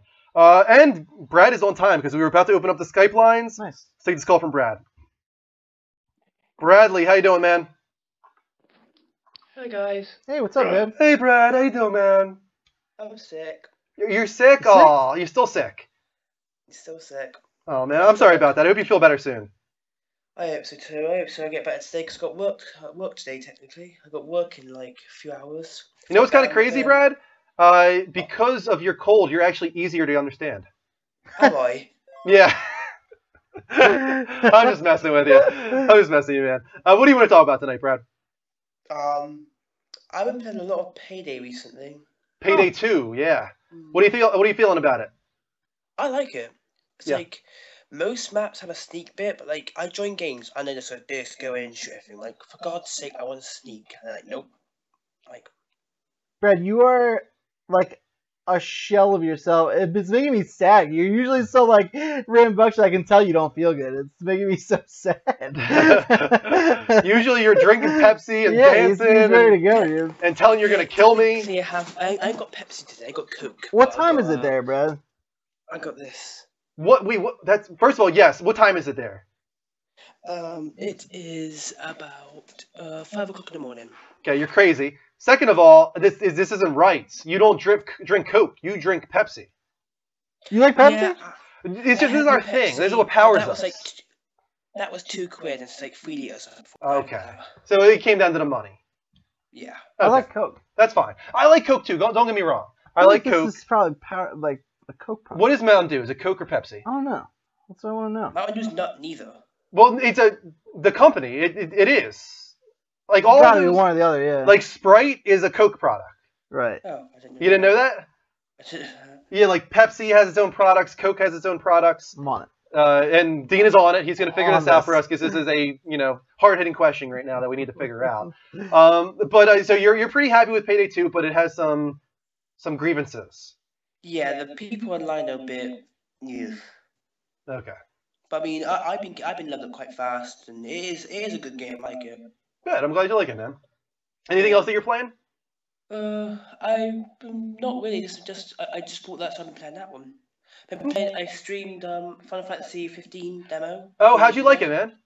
I actually, for my first 15 Final Fantasy game, it's actually quite good. Yeah, right? It's a lot different than the past Final Fantasy games. I'll say that. So you're not really getting that traditional Final Fantasy experience, and maybe you should go back and try one of them. But 15, I think, is going to be great. And I feel like for somebody like you, just approaching the series for the first time, a little bit more action-oriented, I think you'll like it. Yeah. Mountain Dew is a I'll probably get PepsiCo it 7 product. when it comes out. Brad, Mountain Dew is a PepsiCo product. PepsiCo. Okay. So there you go. Okay. The more you know, man. I'm angry though, because in America you have like 16 different flavors of Mountain Dew. We only have one. Really? Really? Yeah, we only have that citrus one, I think it's called, or something like that. The light green. I think you're talking about Voltage, maybe. Is it like uranium green? The one that's Yeah. orange, the one that's blue. What are you talking about? The one that's like sort of light greenish. Light greenish. Isn't that something Blast? Yeah, Citrus Blast, I think it's called. Java or not Java? Oh man, I can't remember what it is. I know what you're talking about though, Brad. Yeah. We could go on forever about Mountain Dew products. There's so How many did of that them. happen? I'm down a rabbit hole now. I'm looking at it. I want to know what's Dean is on it. Dean is figuring this out, man. Well, we're gonna move on. Brad, I really hope you feel better, man. Me Wait, too, just Brad. do one second. How the hell did this happen? Look, there's a moth in my fan. Moths are pretty tiny. That can happen. Like how though? Brad, Your you only mind have- looks blown, Brad. You only have 3 hours to get unsick, Brad, before you have to go Wait, work. look at it. Yeah, man. Seriously, get better. Die. Just do it. Die. Oh my God. Oh, well, this got very This took a violent. turn. We're going to have to re-rate this. See you later, Brad. Level up, man. Level up. Level up, sir. It's crazy. It's crazy like a straw. I get it. All right. All right. Now we move on to another one of our newer segments in a way. It's On the Spot. We've changed up the way On the Spot works. So check it out, guys. Maybe. Maybe not. Never mind. What happened? Do I know how we changed on the spot? No. Well, we have On the Spot as a viewer submitted thing now. Oh, that's right. So right. let's find out who viewed it, who submitted their question this week. Oh, I didn't see this sweet-ass animation. Yes, this is our new sweet-ass animation for On the Spot. Beautiful. So as I was saying, you guys are submitting questions now. Tweet at us with On the Spot every week, and you might be chosen for the next hard-hitting question. This week, our question comes from, you'll find out, but Dear the Level Up Show, if you could inject yourself into any past TV show, what would it be, and which character would you become? Sincerely, Pussfilled Scout. I know that young gentleman. Yes, I Sounds know that very young familiar. gentleman as well. And again, check out this little thing here, guys. If you want to submit your question for next week, tweet at the Level Up Network with hashtag On the Spot. So, Dean, do you have any answer to this? I know you're on the spot here. That's the point, but Yeah. Off the top of my head, any past TV show it has to be a past one. in an existing character. Yes, a character that you would want to become in a Okay. past TV show. Off the top of my head, the first thing I'm thinking here is Tim the Toolman Taylor. Okay. His life just seems great. Why is that? Got a good, Elaborate. Got a good family. Yeah, he does. He's on a host of a sweet basic cable television show. Sure, he gets some bumps and bruises here and there. Yeah. But everybody seems to generally love the guy. He's funny. Got a nice house. Fixing up cars. This is a good dad, solid dad life. You know what I mean? Solid dad life. I love Tim the Toolman. Little known fact about me. Big fan. The more you know, guys. Tim Allen in general, I have this weird soft spot for Tim Allen. The first one that came to my mind, the first show was Entourage. Oh, fuck, those are so much better than that. That's the first thing that came to my mind. And I think I wouldn't become Vincent Chase because he falls down the rabbit hole. I think I would become Turtle. Oh, that's a Because good one. Turtle is just a nobody, right? He's just like, he doesn't like have anything going for him. He's just the friend of a guy Yeah. who becomes famous. He travels to LA with him and has the most amazing life ever simply because he knows somebody. He does become that's the best part about him. Yeah. Is he like steps into shit, luckily. Yeah. And like founds like this vodka company, so he's still like behind the scenes. Well, Just because loaded. of his connections, he's able to go after these things. And that's the other, I was wondering, I was like, would I become Turtle or would I become E? Because E's another one. Stick with Turtle, dude. He becomes he's kind of a douchebag. Involved in the film industry stuff. Yeah, you're right. Barring him being a douchebag, this is me. Okay. Me and E's situation, I'm saying. Okay. I would love to be involved in the film industry. First so of you've all, got the resources. Yes. But your personality? I basically had the connection because I was Vince's friend. Okay. I went to LA to have the time of my life, but also got involved in the film industry through that connection, but then also got with Stallone. A pretty hot chick. Who did Turtle get with? Oh, he got with some pretty hot He got with, what was her name, Jeannie? The girl from Sopranos. Yeah, Jeannie. The daughter what's her name? from Sopranos. So, She's you know hot. what? It goes either way. Arguably hotter. Arguably. In my opinion. It goes either way. It really does. That's a really good answer. I'll Thank tell you you. where else I would like to live is, I don't know as which character, preferably as someone who lives, but to be on the show Boardwalk Empire. Ooh. Back then, that time period. Yeesh, man, that's dangerous. That's why I like it so much. Really? Yeah, it was just cool, dude. Like, there's an exciting time. I don't know. I just love that. Game of Thrones would be fucking awesome. Here's the thing. The first thing that came to my mind as well is because it's my favorite TV show potentially of all time, Lost. And I was like, it would kind of be cool to just put everything aside, right? You got nothing except the island, and you're just eating food off the island. You're just with 40 people, you know, surviving. And I was like, that kind of would be kind of 40 people on that island. At the beginning, there's 44, and then a lot of them die. I gotta watch that show. But here's the thing: can I live without internet? No. I don't think so. Absolutely not. I don't think so. No way. Not a chance. And video games, right? Yeah, scratch the Boardwalk Empire then. No good. Right? Yeah, exactly. Forget that. No good. And then Tim the Toolman Taylor, so I got people throwing video He's games on dial-up. Yeah. Nah. He's got internet though. He's got internet, and he's probably got people being like, "Oh, try a new game." For God's sakes, the man had his own board game, courtesy of Al Borland. Good answer. All right, that was our on the spot for this week. Sorry it was a little short. There's only 2 of us this week here. But as I was saying earlier, if you do want to be next week's on the spot, make sure to go to Twitter at the Level Up Network, level spelled LVL. You know, follow us while you're there and tweet at us with a hard-hitting question with hashtag on the spot. Oh my God, Fonzie. Yeah. Fonzie's a fucking great answer. He's a freaking boss. Yeah, he sure is. You know what's dude. so weird about that show? And I can have another one of examples for this. When do you think that show was made? 70s? It's an 80s show. Really? Right? Yeah, You would never guess that show was made in the 80s. Nope, I would not have guessed that. Another one, when do you think The Christmas Story was made? A Christmas Story. 60s. 80s.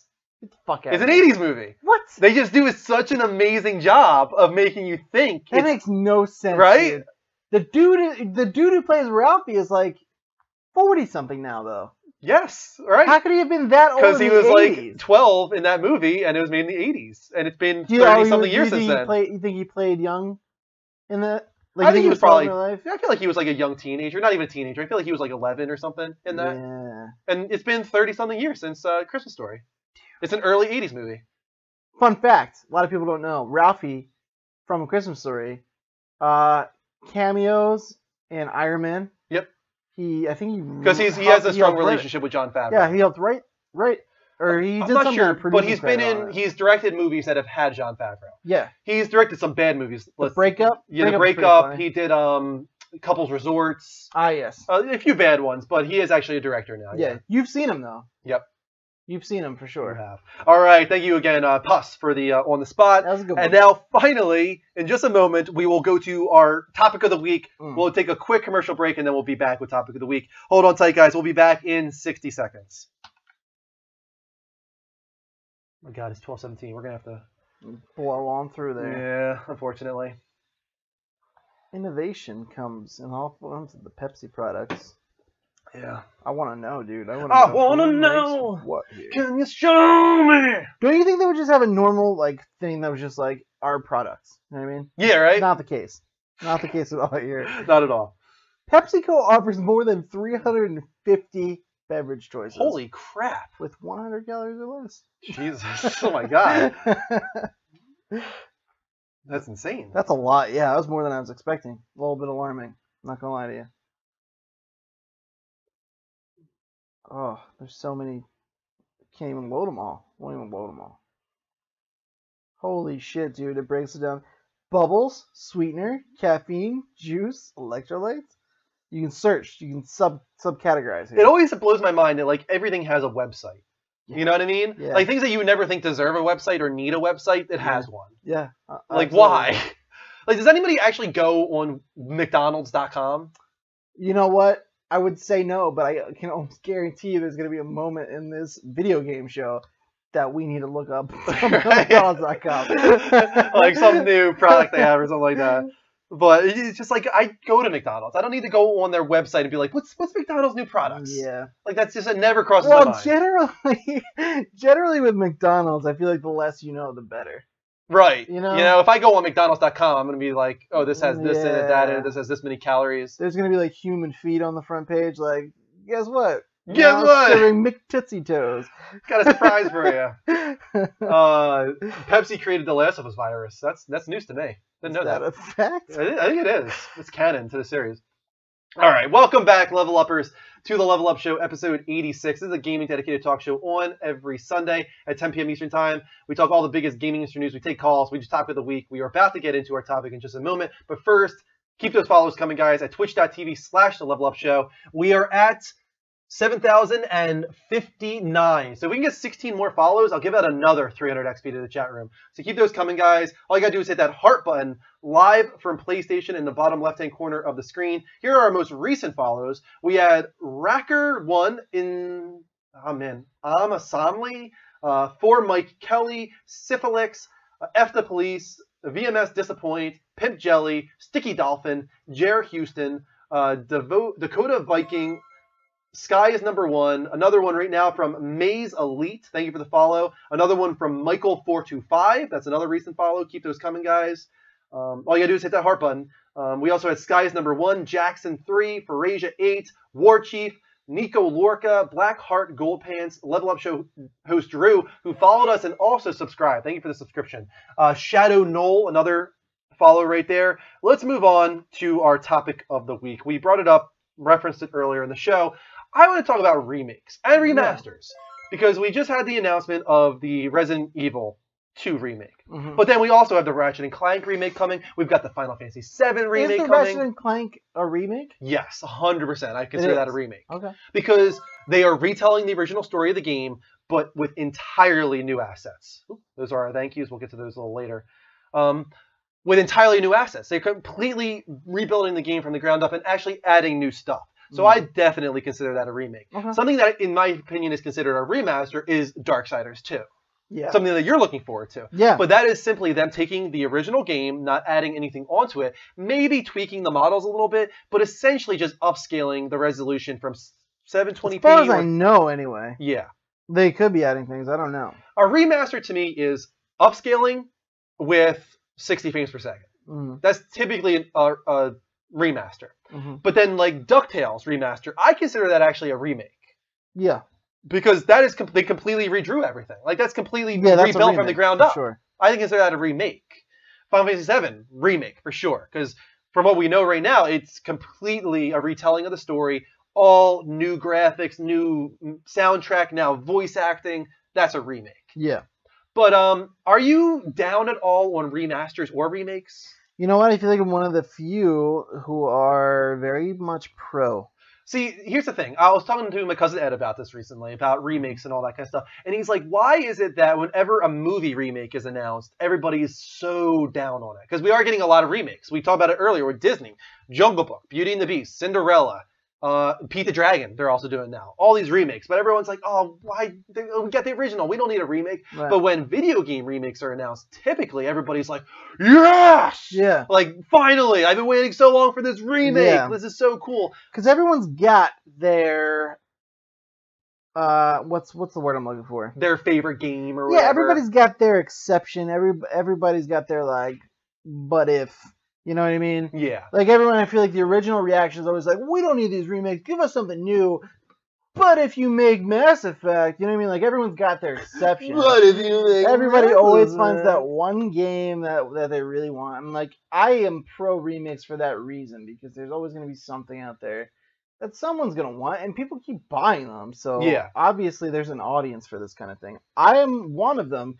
Like, if I find something that like I really loved, and even if it's just an upscale, if it's a remaster, not even a remake, they're Sure. going to give it to us in 1080p, maybe 60 frames per second, put a new trophy support if it's on PS4, or new achievement support if it's on Xbox. I'm like, I'm all for it. And if you don't want it, don't buy it. Sure. It's that simple. Exactly, right? I think some people complain because they feel like resources are being wasted. Yeah, So but why it's not aren't the you making a case. sequel? You're making a remake instead of a sequel? You know, and I'm glad you said that, actually, because a lot of people do think that's the case, but most of the time, if not all of the time, no resources are being used because it's a different studio entirely doing these these ports. They might be even outsourcing it, Right. Especially if it's a remaster. They're outsourcing it to Blue Point or something like that. A remake, that's a different story. Like, right. Obviously, Square Enix is definitely working on the Final Fantasy VII remake, but the rumor is that they are outsourcing a certain portion of the Final Fantasy VII remake to CyberConnect, I think is what they're called. They've worked on several games, Japanese games in the past. Yeah. So, they're trying not to waste resources. They're trying to do it the right way so that they still have their new IPs and their, sequels being developed in-house as well and have their resources going there. Of all the remakes that are coming right now or might be coming in the future, what are you most looking forward to? I think we're looking at it right now. Darksiders. Yeah. Okay. For a number of reasons, really. Go ahead. Explain. Well, this is a game, as a lot of people know, THQ went under.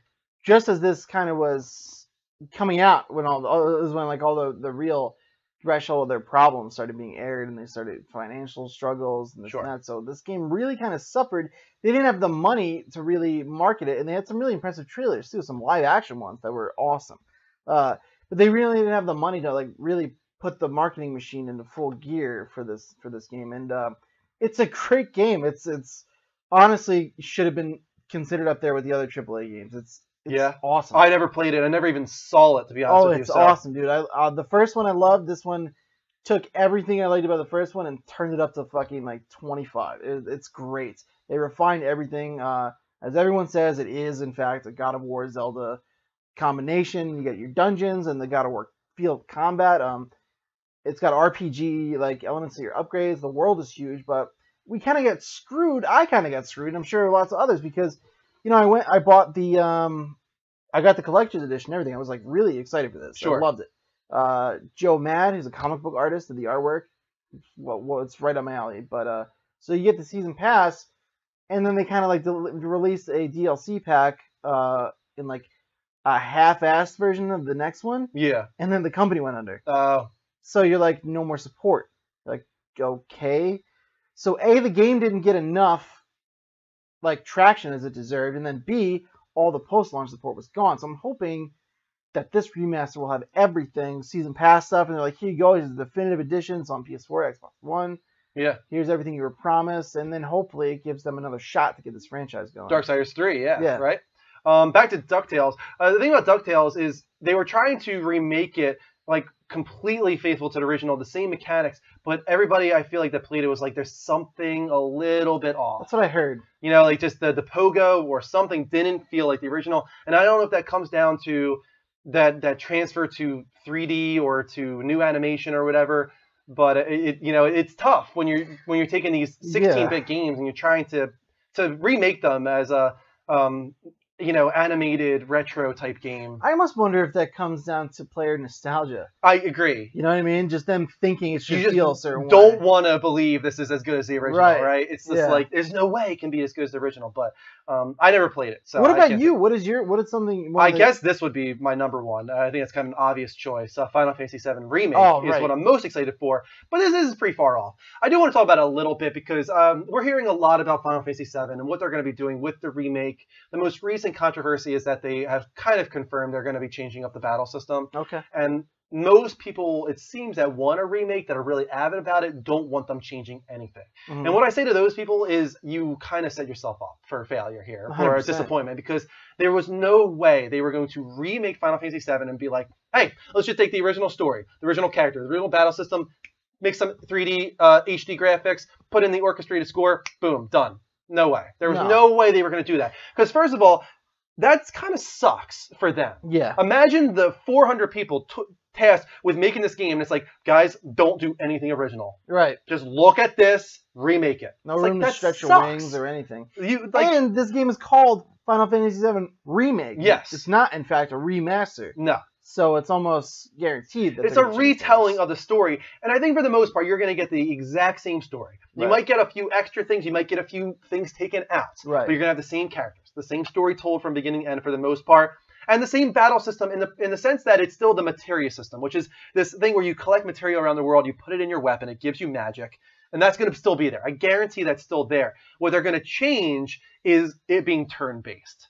Because it sucks. I love turn-based, but people have ADD nowadays. You know what? That would get me into it. Right? Honestly. Nobody wants to be on a battlefield and just waiting for their turn and be like, strike, back to their position. People want to be on the battlefield, seeing their monsters, running up, slashing, jumping, working together with your party members, doing combo attacks. That's what I think is going to happen with Final Fantasy VII. And I think it's okay.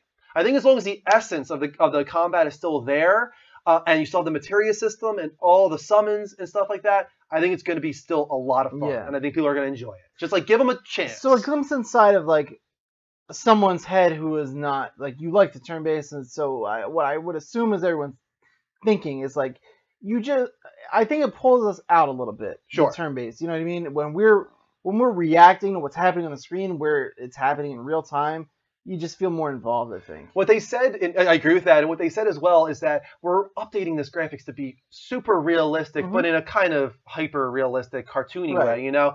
And then maybe they had a model or something, maybe they had a template going or something like that, and they're looking at it, and they have these realistic graphics and these realistic animations, and then you're seeing a line of party members just standing there, waiting. Right, yeah. It's like it doesn't gel. It doesn't vibe. It's like it doesn't make sense to have this beautiful-looking game with these realistic-looking characters, and to have them waiting in line, waiting for their turn to strike. Yeah. It makes more sense to have them dynamically moving around the battlefield, jumping, working together, I really hope. I really want to see like Chrono Trigger, if you guys know what I mean, type moves where it's like maybe Barrett sets fire to Cloud's sword and he jumps and strikes with the fire sword or something like that. That would be awesome. Yeah, that'd be really cool if you could work together with your party members that way. And it would be this might be a total bomb too, but imagine if they could even make it where it's co-op.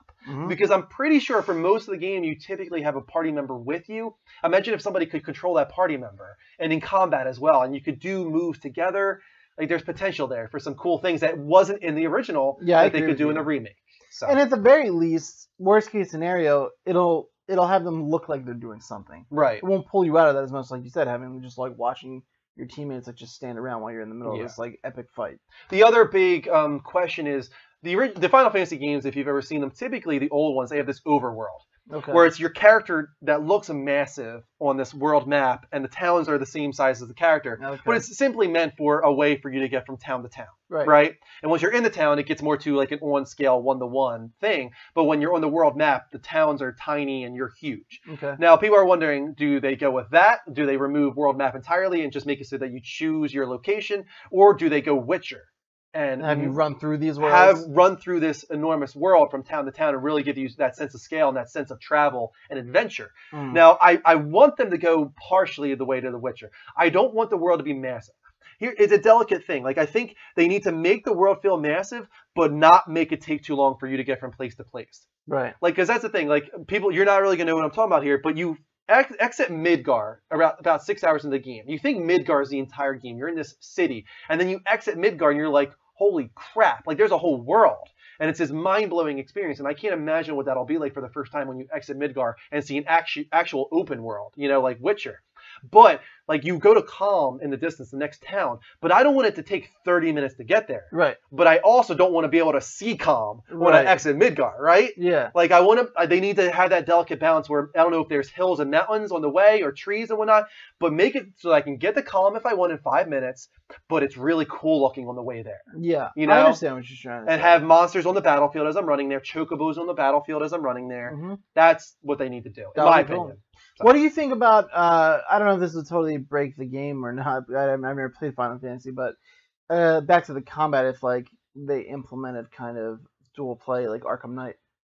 Yeah, I think that that'd be work really for cool this kind because of I thing? feel like that's exactly what I was thinking actually with Arkham Knight. You know how you have those combo moves? Right. That's what I was thinking. That'd be awesome. But imagine like somebody actually being able to control Robin in Arkham Knight and Yeah. being able to do those moves with you. Yeah, that would be cool. That'd be pretty badass. Yeah. And not the entire game is going to allow for that, but it'd be pretty cool if I was like to Mike, hey, I'm playing Final Fantasy VII right now. You want to jump in with me right now? I have Barrett in my party. You can be Barrett. And like you can just jump in and play with me at that part. Yeah, I think the key thing for a lot of, especially because this game is so like revered, is to keep that optional for sure. Oh yeah, definitely don't force it. I Yeah. agree. No, Like that would be it needs to still be doable by yourself. sure. That is Final Fantasy for sure. Yeah. It's not Final Fantasy unless you have that single player linear experience. Yeah. At least not a mainline Final Fantasy game. Right. Another back to Ratchet and Clank real quick. We got to wrap up the show pretty soon. Mm. But Ratchet and Clank's another one I'm really excited Me too. for. Because it looks gorgeous. Yeah, Let's that fast one- forward a little bit. I think I have some Ratchet and Clank in here somewhere. Yeah, that Here we was, go. This looks amazing. I can't believe how good this When are looks. they? Is there a slate for this? It is, I think, April of next year. Right tough with wait, the man. movie, I think, Oh, as far well, as I that know. makes sense. And I think it's really cool. I want to see the movie. Yeah, I'm going. We should see the movie. We should, and we should do like a level up review on Yeah. that because I think it's going to be a lot of fun. I hope they do a good job with it. And I like the idea that it's the game based on the movie, based on the game. Like Yeah. I like the humor there, but and it's a retelling. It really is of the original story, but they're going to try and merge it with the movie in some ways, which is kind of cool. So it's not just entirely the original game upscaled with new graphics. It is a little bit more to it than that, Yeah. and it looks freaking. It looks awesome. You can see just by the little CGI moments. First of all, this looks crazy. That's not even CGI. It's the crazy part. Yeah, like that's all in game. That's right. Yeah, It that's says it so right there, impressive. in-game footage, like the entire time. The stuff in your ship looked incredible. Yep. You can also see the different suits in there, which I love that part of. It's got the Groovatron back. Yeah, it's all good, dude. It's all good. It's all good. I can't wait. I love Ratchet and Clank. That right there is a big point to what you were saying, that you definitely think it's a remake. Is it's just called Ratchet and Clank. Yep. Which is kind of like straight up being like, this is a remake. Exactly, right? Yeah. I've heard with Final Fantasy VII, for instance, the only reason they put remake at the end of the E3 trailer is because they didn't want people to be confused, like, is this a movie? I've heard that as well. They wanted to be like, no, we tricked you last time. We trolled you. We're not going to let that happen again. This is a remake. Yeah. And I feel like that's one of the reasons. Like, I feel like when it does come out, it's either going to be called Final Fantasy VII or it's going to be like Final Fantasy VII Rebirth or something like that. Like, I don't think, but I think personally I would like if it was just called Final Fantasy VII. Yeah, I was going to say that. I don't know. I don't know much about the franchise, but Final Fantasy VII feels, that would bring me in. It feels like it's something, even though it's called 7, it feels like it's like, okay, I can get in on this. I can get on the ground floor here and experience this like new thing. I think the gist we're going with here, though, is that we're not against remakes or remasters. No, not even a little bit. I think it's a really cool thing that's happening right now. Let's end the show, I think, with this call from Nikki and see what he has to say. Hey, Nikki, welcome to the show. You're going to be our final call of the night. Oh, well, good gracious me then. Yeah, right? Welcome, man. What do you want to talk about tonight? Well, okay. First up, I got something up on the whiteboard. Oh, nice. We got some movie poster set stuff. Yeah, so where one says about something about Hollywood and the other about the live theater. Are you a big film buff, Nikki? Oh, I love movies. Oh, I love nice. film, I love gaming, I love music, but whatever media can come up with. Have you talked with Nikki before, Dean? No, but I watched his call here direct. He does his own podcast and stuff like that. He has his own YouTube channel. So, awesome. He does good stuff. That's Guys, check awesome, out man. Nikki on YouTube. Say your channel again real quick, Nikki. It's called Trifold Trinity. Trifold Trinity, guys. Check it out on YouTube. Now, I think you're a Final Fantasy VII fan, right, Nikki? I'm a Final Fantasy series fan. Okay. But Final Fantasy VII didn't impact me that much as many people say. Sure. And it's not because it's not a bad game itself, it's just the main character itself was very hard to relate to, whereas when I played Final Fantasy 13, I was more implied to being more immersed in the story of Lightning and her quest to save her sister. Now, when did you play 7? I played 7, when it came out on the PS1. So you did play it way back. Yeah, but as I said, when I was so young, and even though I loved heavy story games, it didn't impact me that much. So I'm guessing Final Fantasy VII Remake is not the most exciting remake for you, but is there any other remasters or remakes that you're really looking forward to? Oh well, That's a very good question. It's no, Yeah. that's a very tough question to It's answer. tough. Let's think here. Let's think of some ones coming out in the future. We have the Uncharted Nathan Drake collection. That's a remaster. Yeah, that's a buy. Yeah, I haven't actually played them by myself. I only played them at a friend's house, so yeah, that would be Definitely pretty look good forward to that, man. That's a great series. Ratchet and Clank remake. We've got the Final Fantasy VII remake. We have what else remake wise? Resident Evil 2 is now being remade. The God of War one has already come out. God of War remaster. Have you checked out the God of War 3 remaster? Oh yeah, the War series. Really enjoyed the story, especially the mythology. But some of the battles were a little weird. So let's take a twist on this question then. If there was any game that you wanted to be remastered or remade, what would it be? Oh, we talked about this last time. That would definitely for me be. Oh right, if that had to be, then I would sincerely hope that somebody could take and that's going back to the old mascots of PlayStation, which was Crash Bandicoot and Spyro, and take those and actually make the old games so they are more playable for. No, I'm with you on Spyro, dude. Now, would you want it to be completely true to the original, or were you actually thinking of combining these characters, like take Crash, take Spyro, and make a new game with them, or? Oh, no, not at all. I actually mean the game itself. The originals. The originals. Gotcha. I hate Skylanders. Okay, yeah. It's not what people remember. No, Spyro I'm thinking today. Spyro, like the open world style Spyro. Insomniac. Spyro. Yeah. And Naughty Dog Crash Bandicoot. Yeah. Not Activision. I did want to come in something if that's okay. Sure, go ahead. Some in the chat were asking me if I could talk about Soma. If you talked about that game. What's it called? Soma. Oh, Soma. S-O-M-A. I've never played it. I've heard of it in passing. I know nothing about it. Yeah, it's supposed to be the developers that are making the game are the same that made Amnesia. Amnesia. Oh, okay, I've heard good things about that. And the only things I've seen about it is it's going to be sort of the same likes, but in a different set universe. And in my opinion, it's interesting going to bring back to what they are most known for making when it comes to their type of horror games. Sure. I've actually thought of wanting to make a video myself talking about how I think that the horror genre of the gaming industry, as well in the film industry, have gone down a path that's hurting it more than. Yeah, I can agree with that. Even though the sales at box office is racking through the roof every single Well, I time. feel like in the film industry, that's the problem, is they know they can get away with it. They're putting $20 million budgets on these horror films, not making them good at all, and they know they're going to get about $60 million back, which isn't tremendous by any means. Right. But sometimes they make $100 million on a $20 million budget, which is not a very good movie. But it's like, hey, people are going to see it. Let's put out another 7 of them. So yeah, I agree. I feel like the horror genre is a little lacking. And that's the same in actually the game industry. If you're taking a look at how horror games have been this time around, then what we're having now are actually games that have jump scares every single corner where we can see them. Even though that many times it's very good, and we know that that's the tension itself that are grabbing. That's what Silent Hills did so well.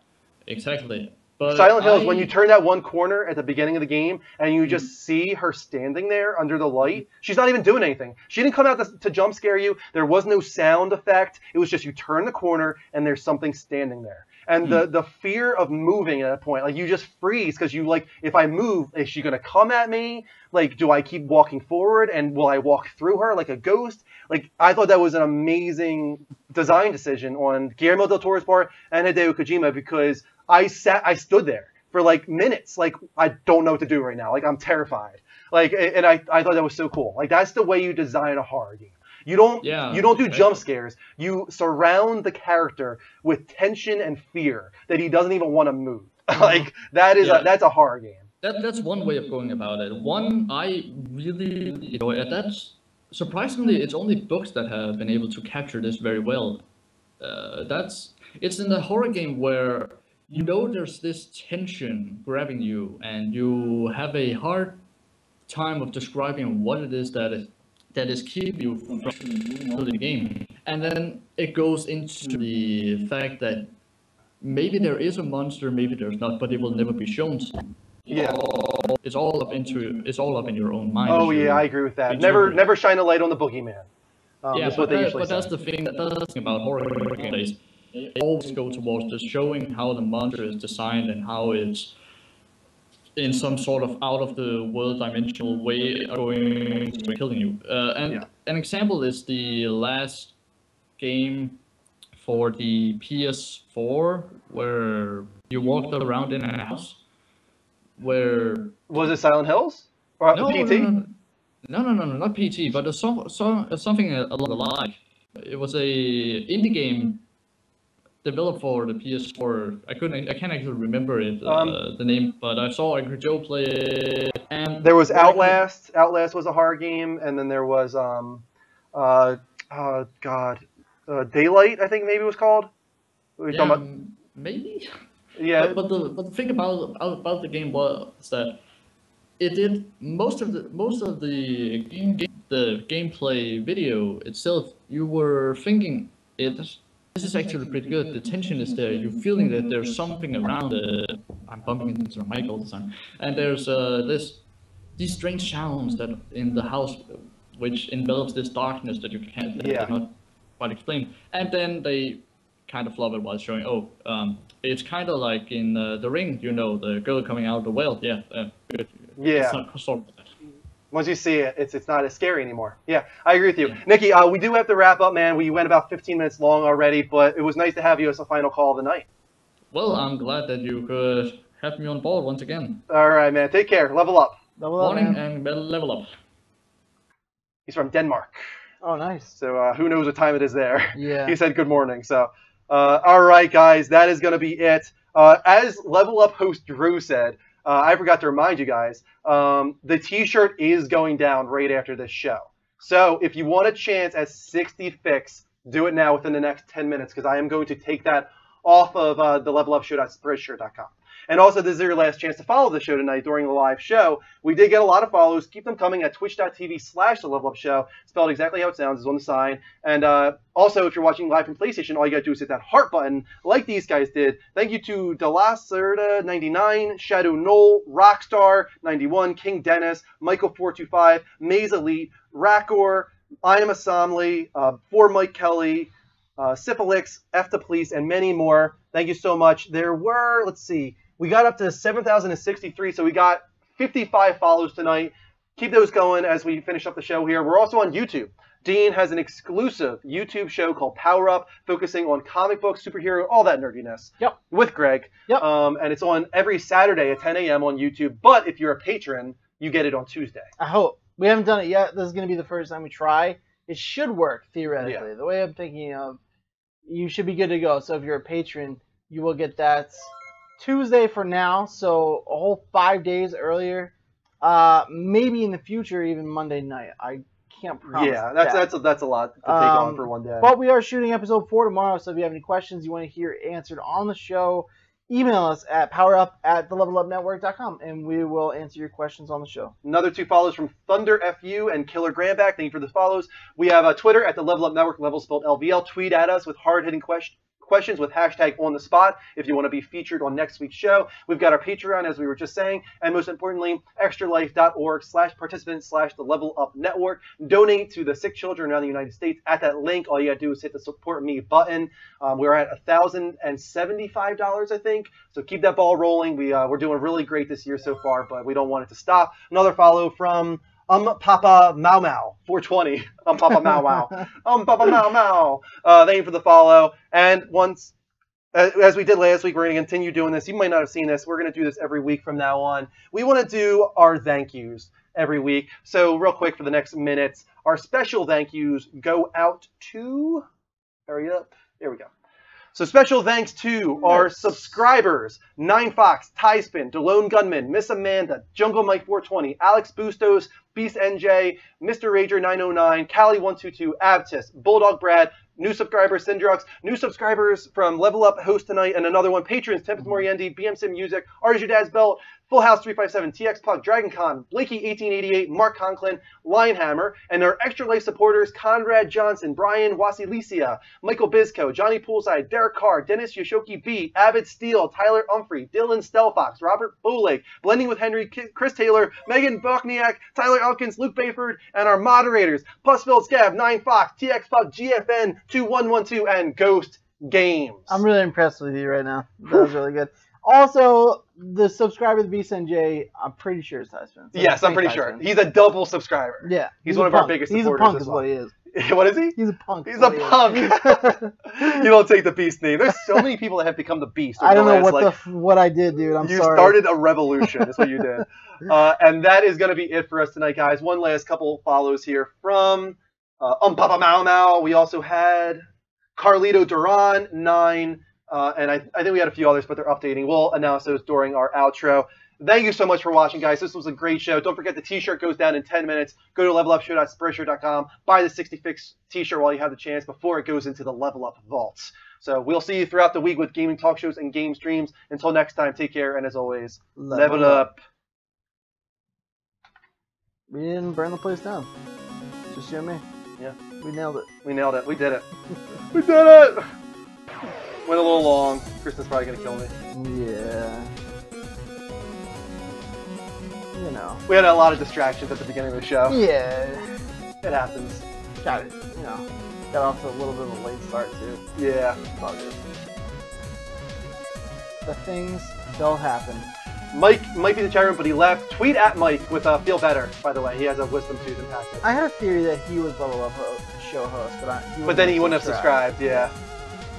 Alright, guys. Once again, thank you so much for watching. We'll see you throughout the week with gaming talk shows and game streams. Until next time, take care and level up. I gotta get a haircut. That's all I kept thinking. This whole show. It's getting way too out of control.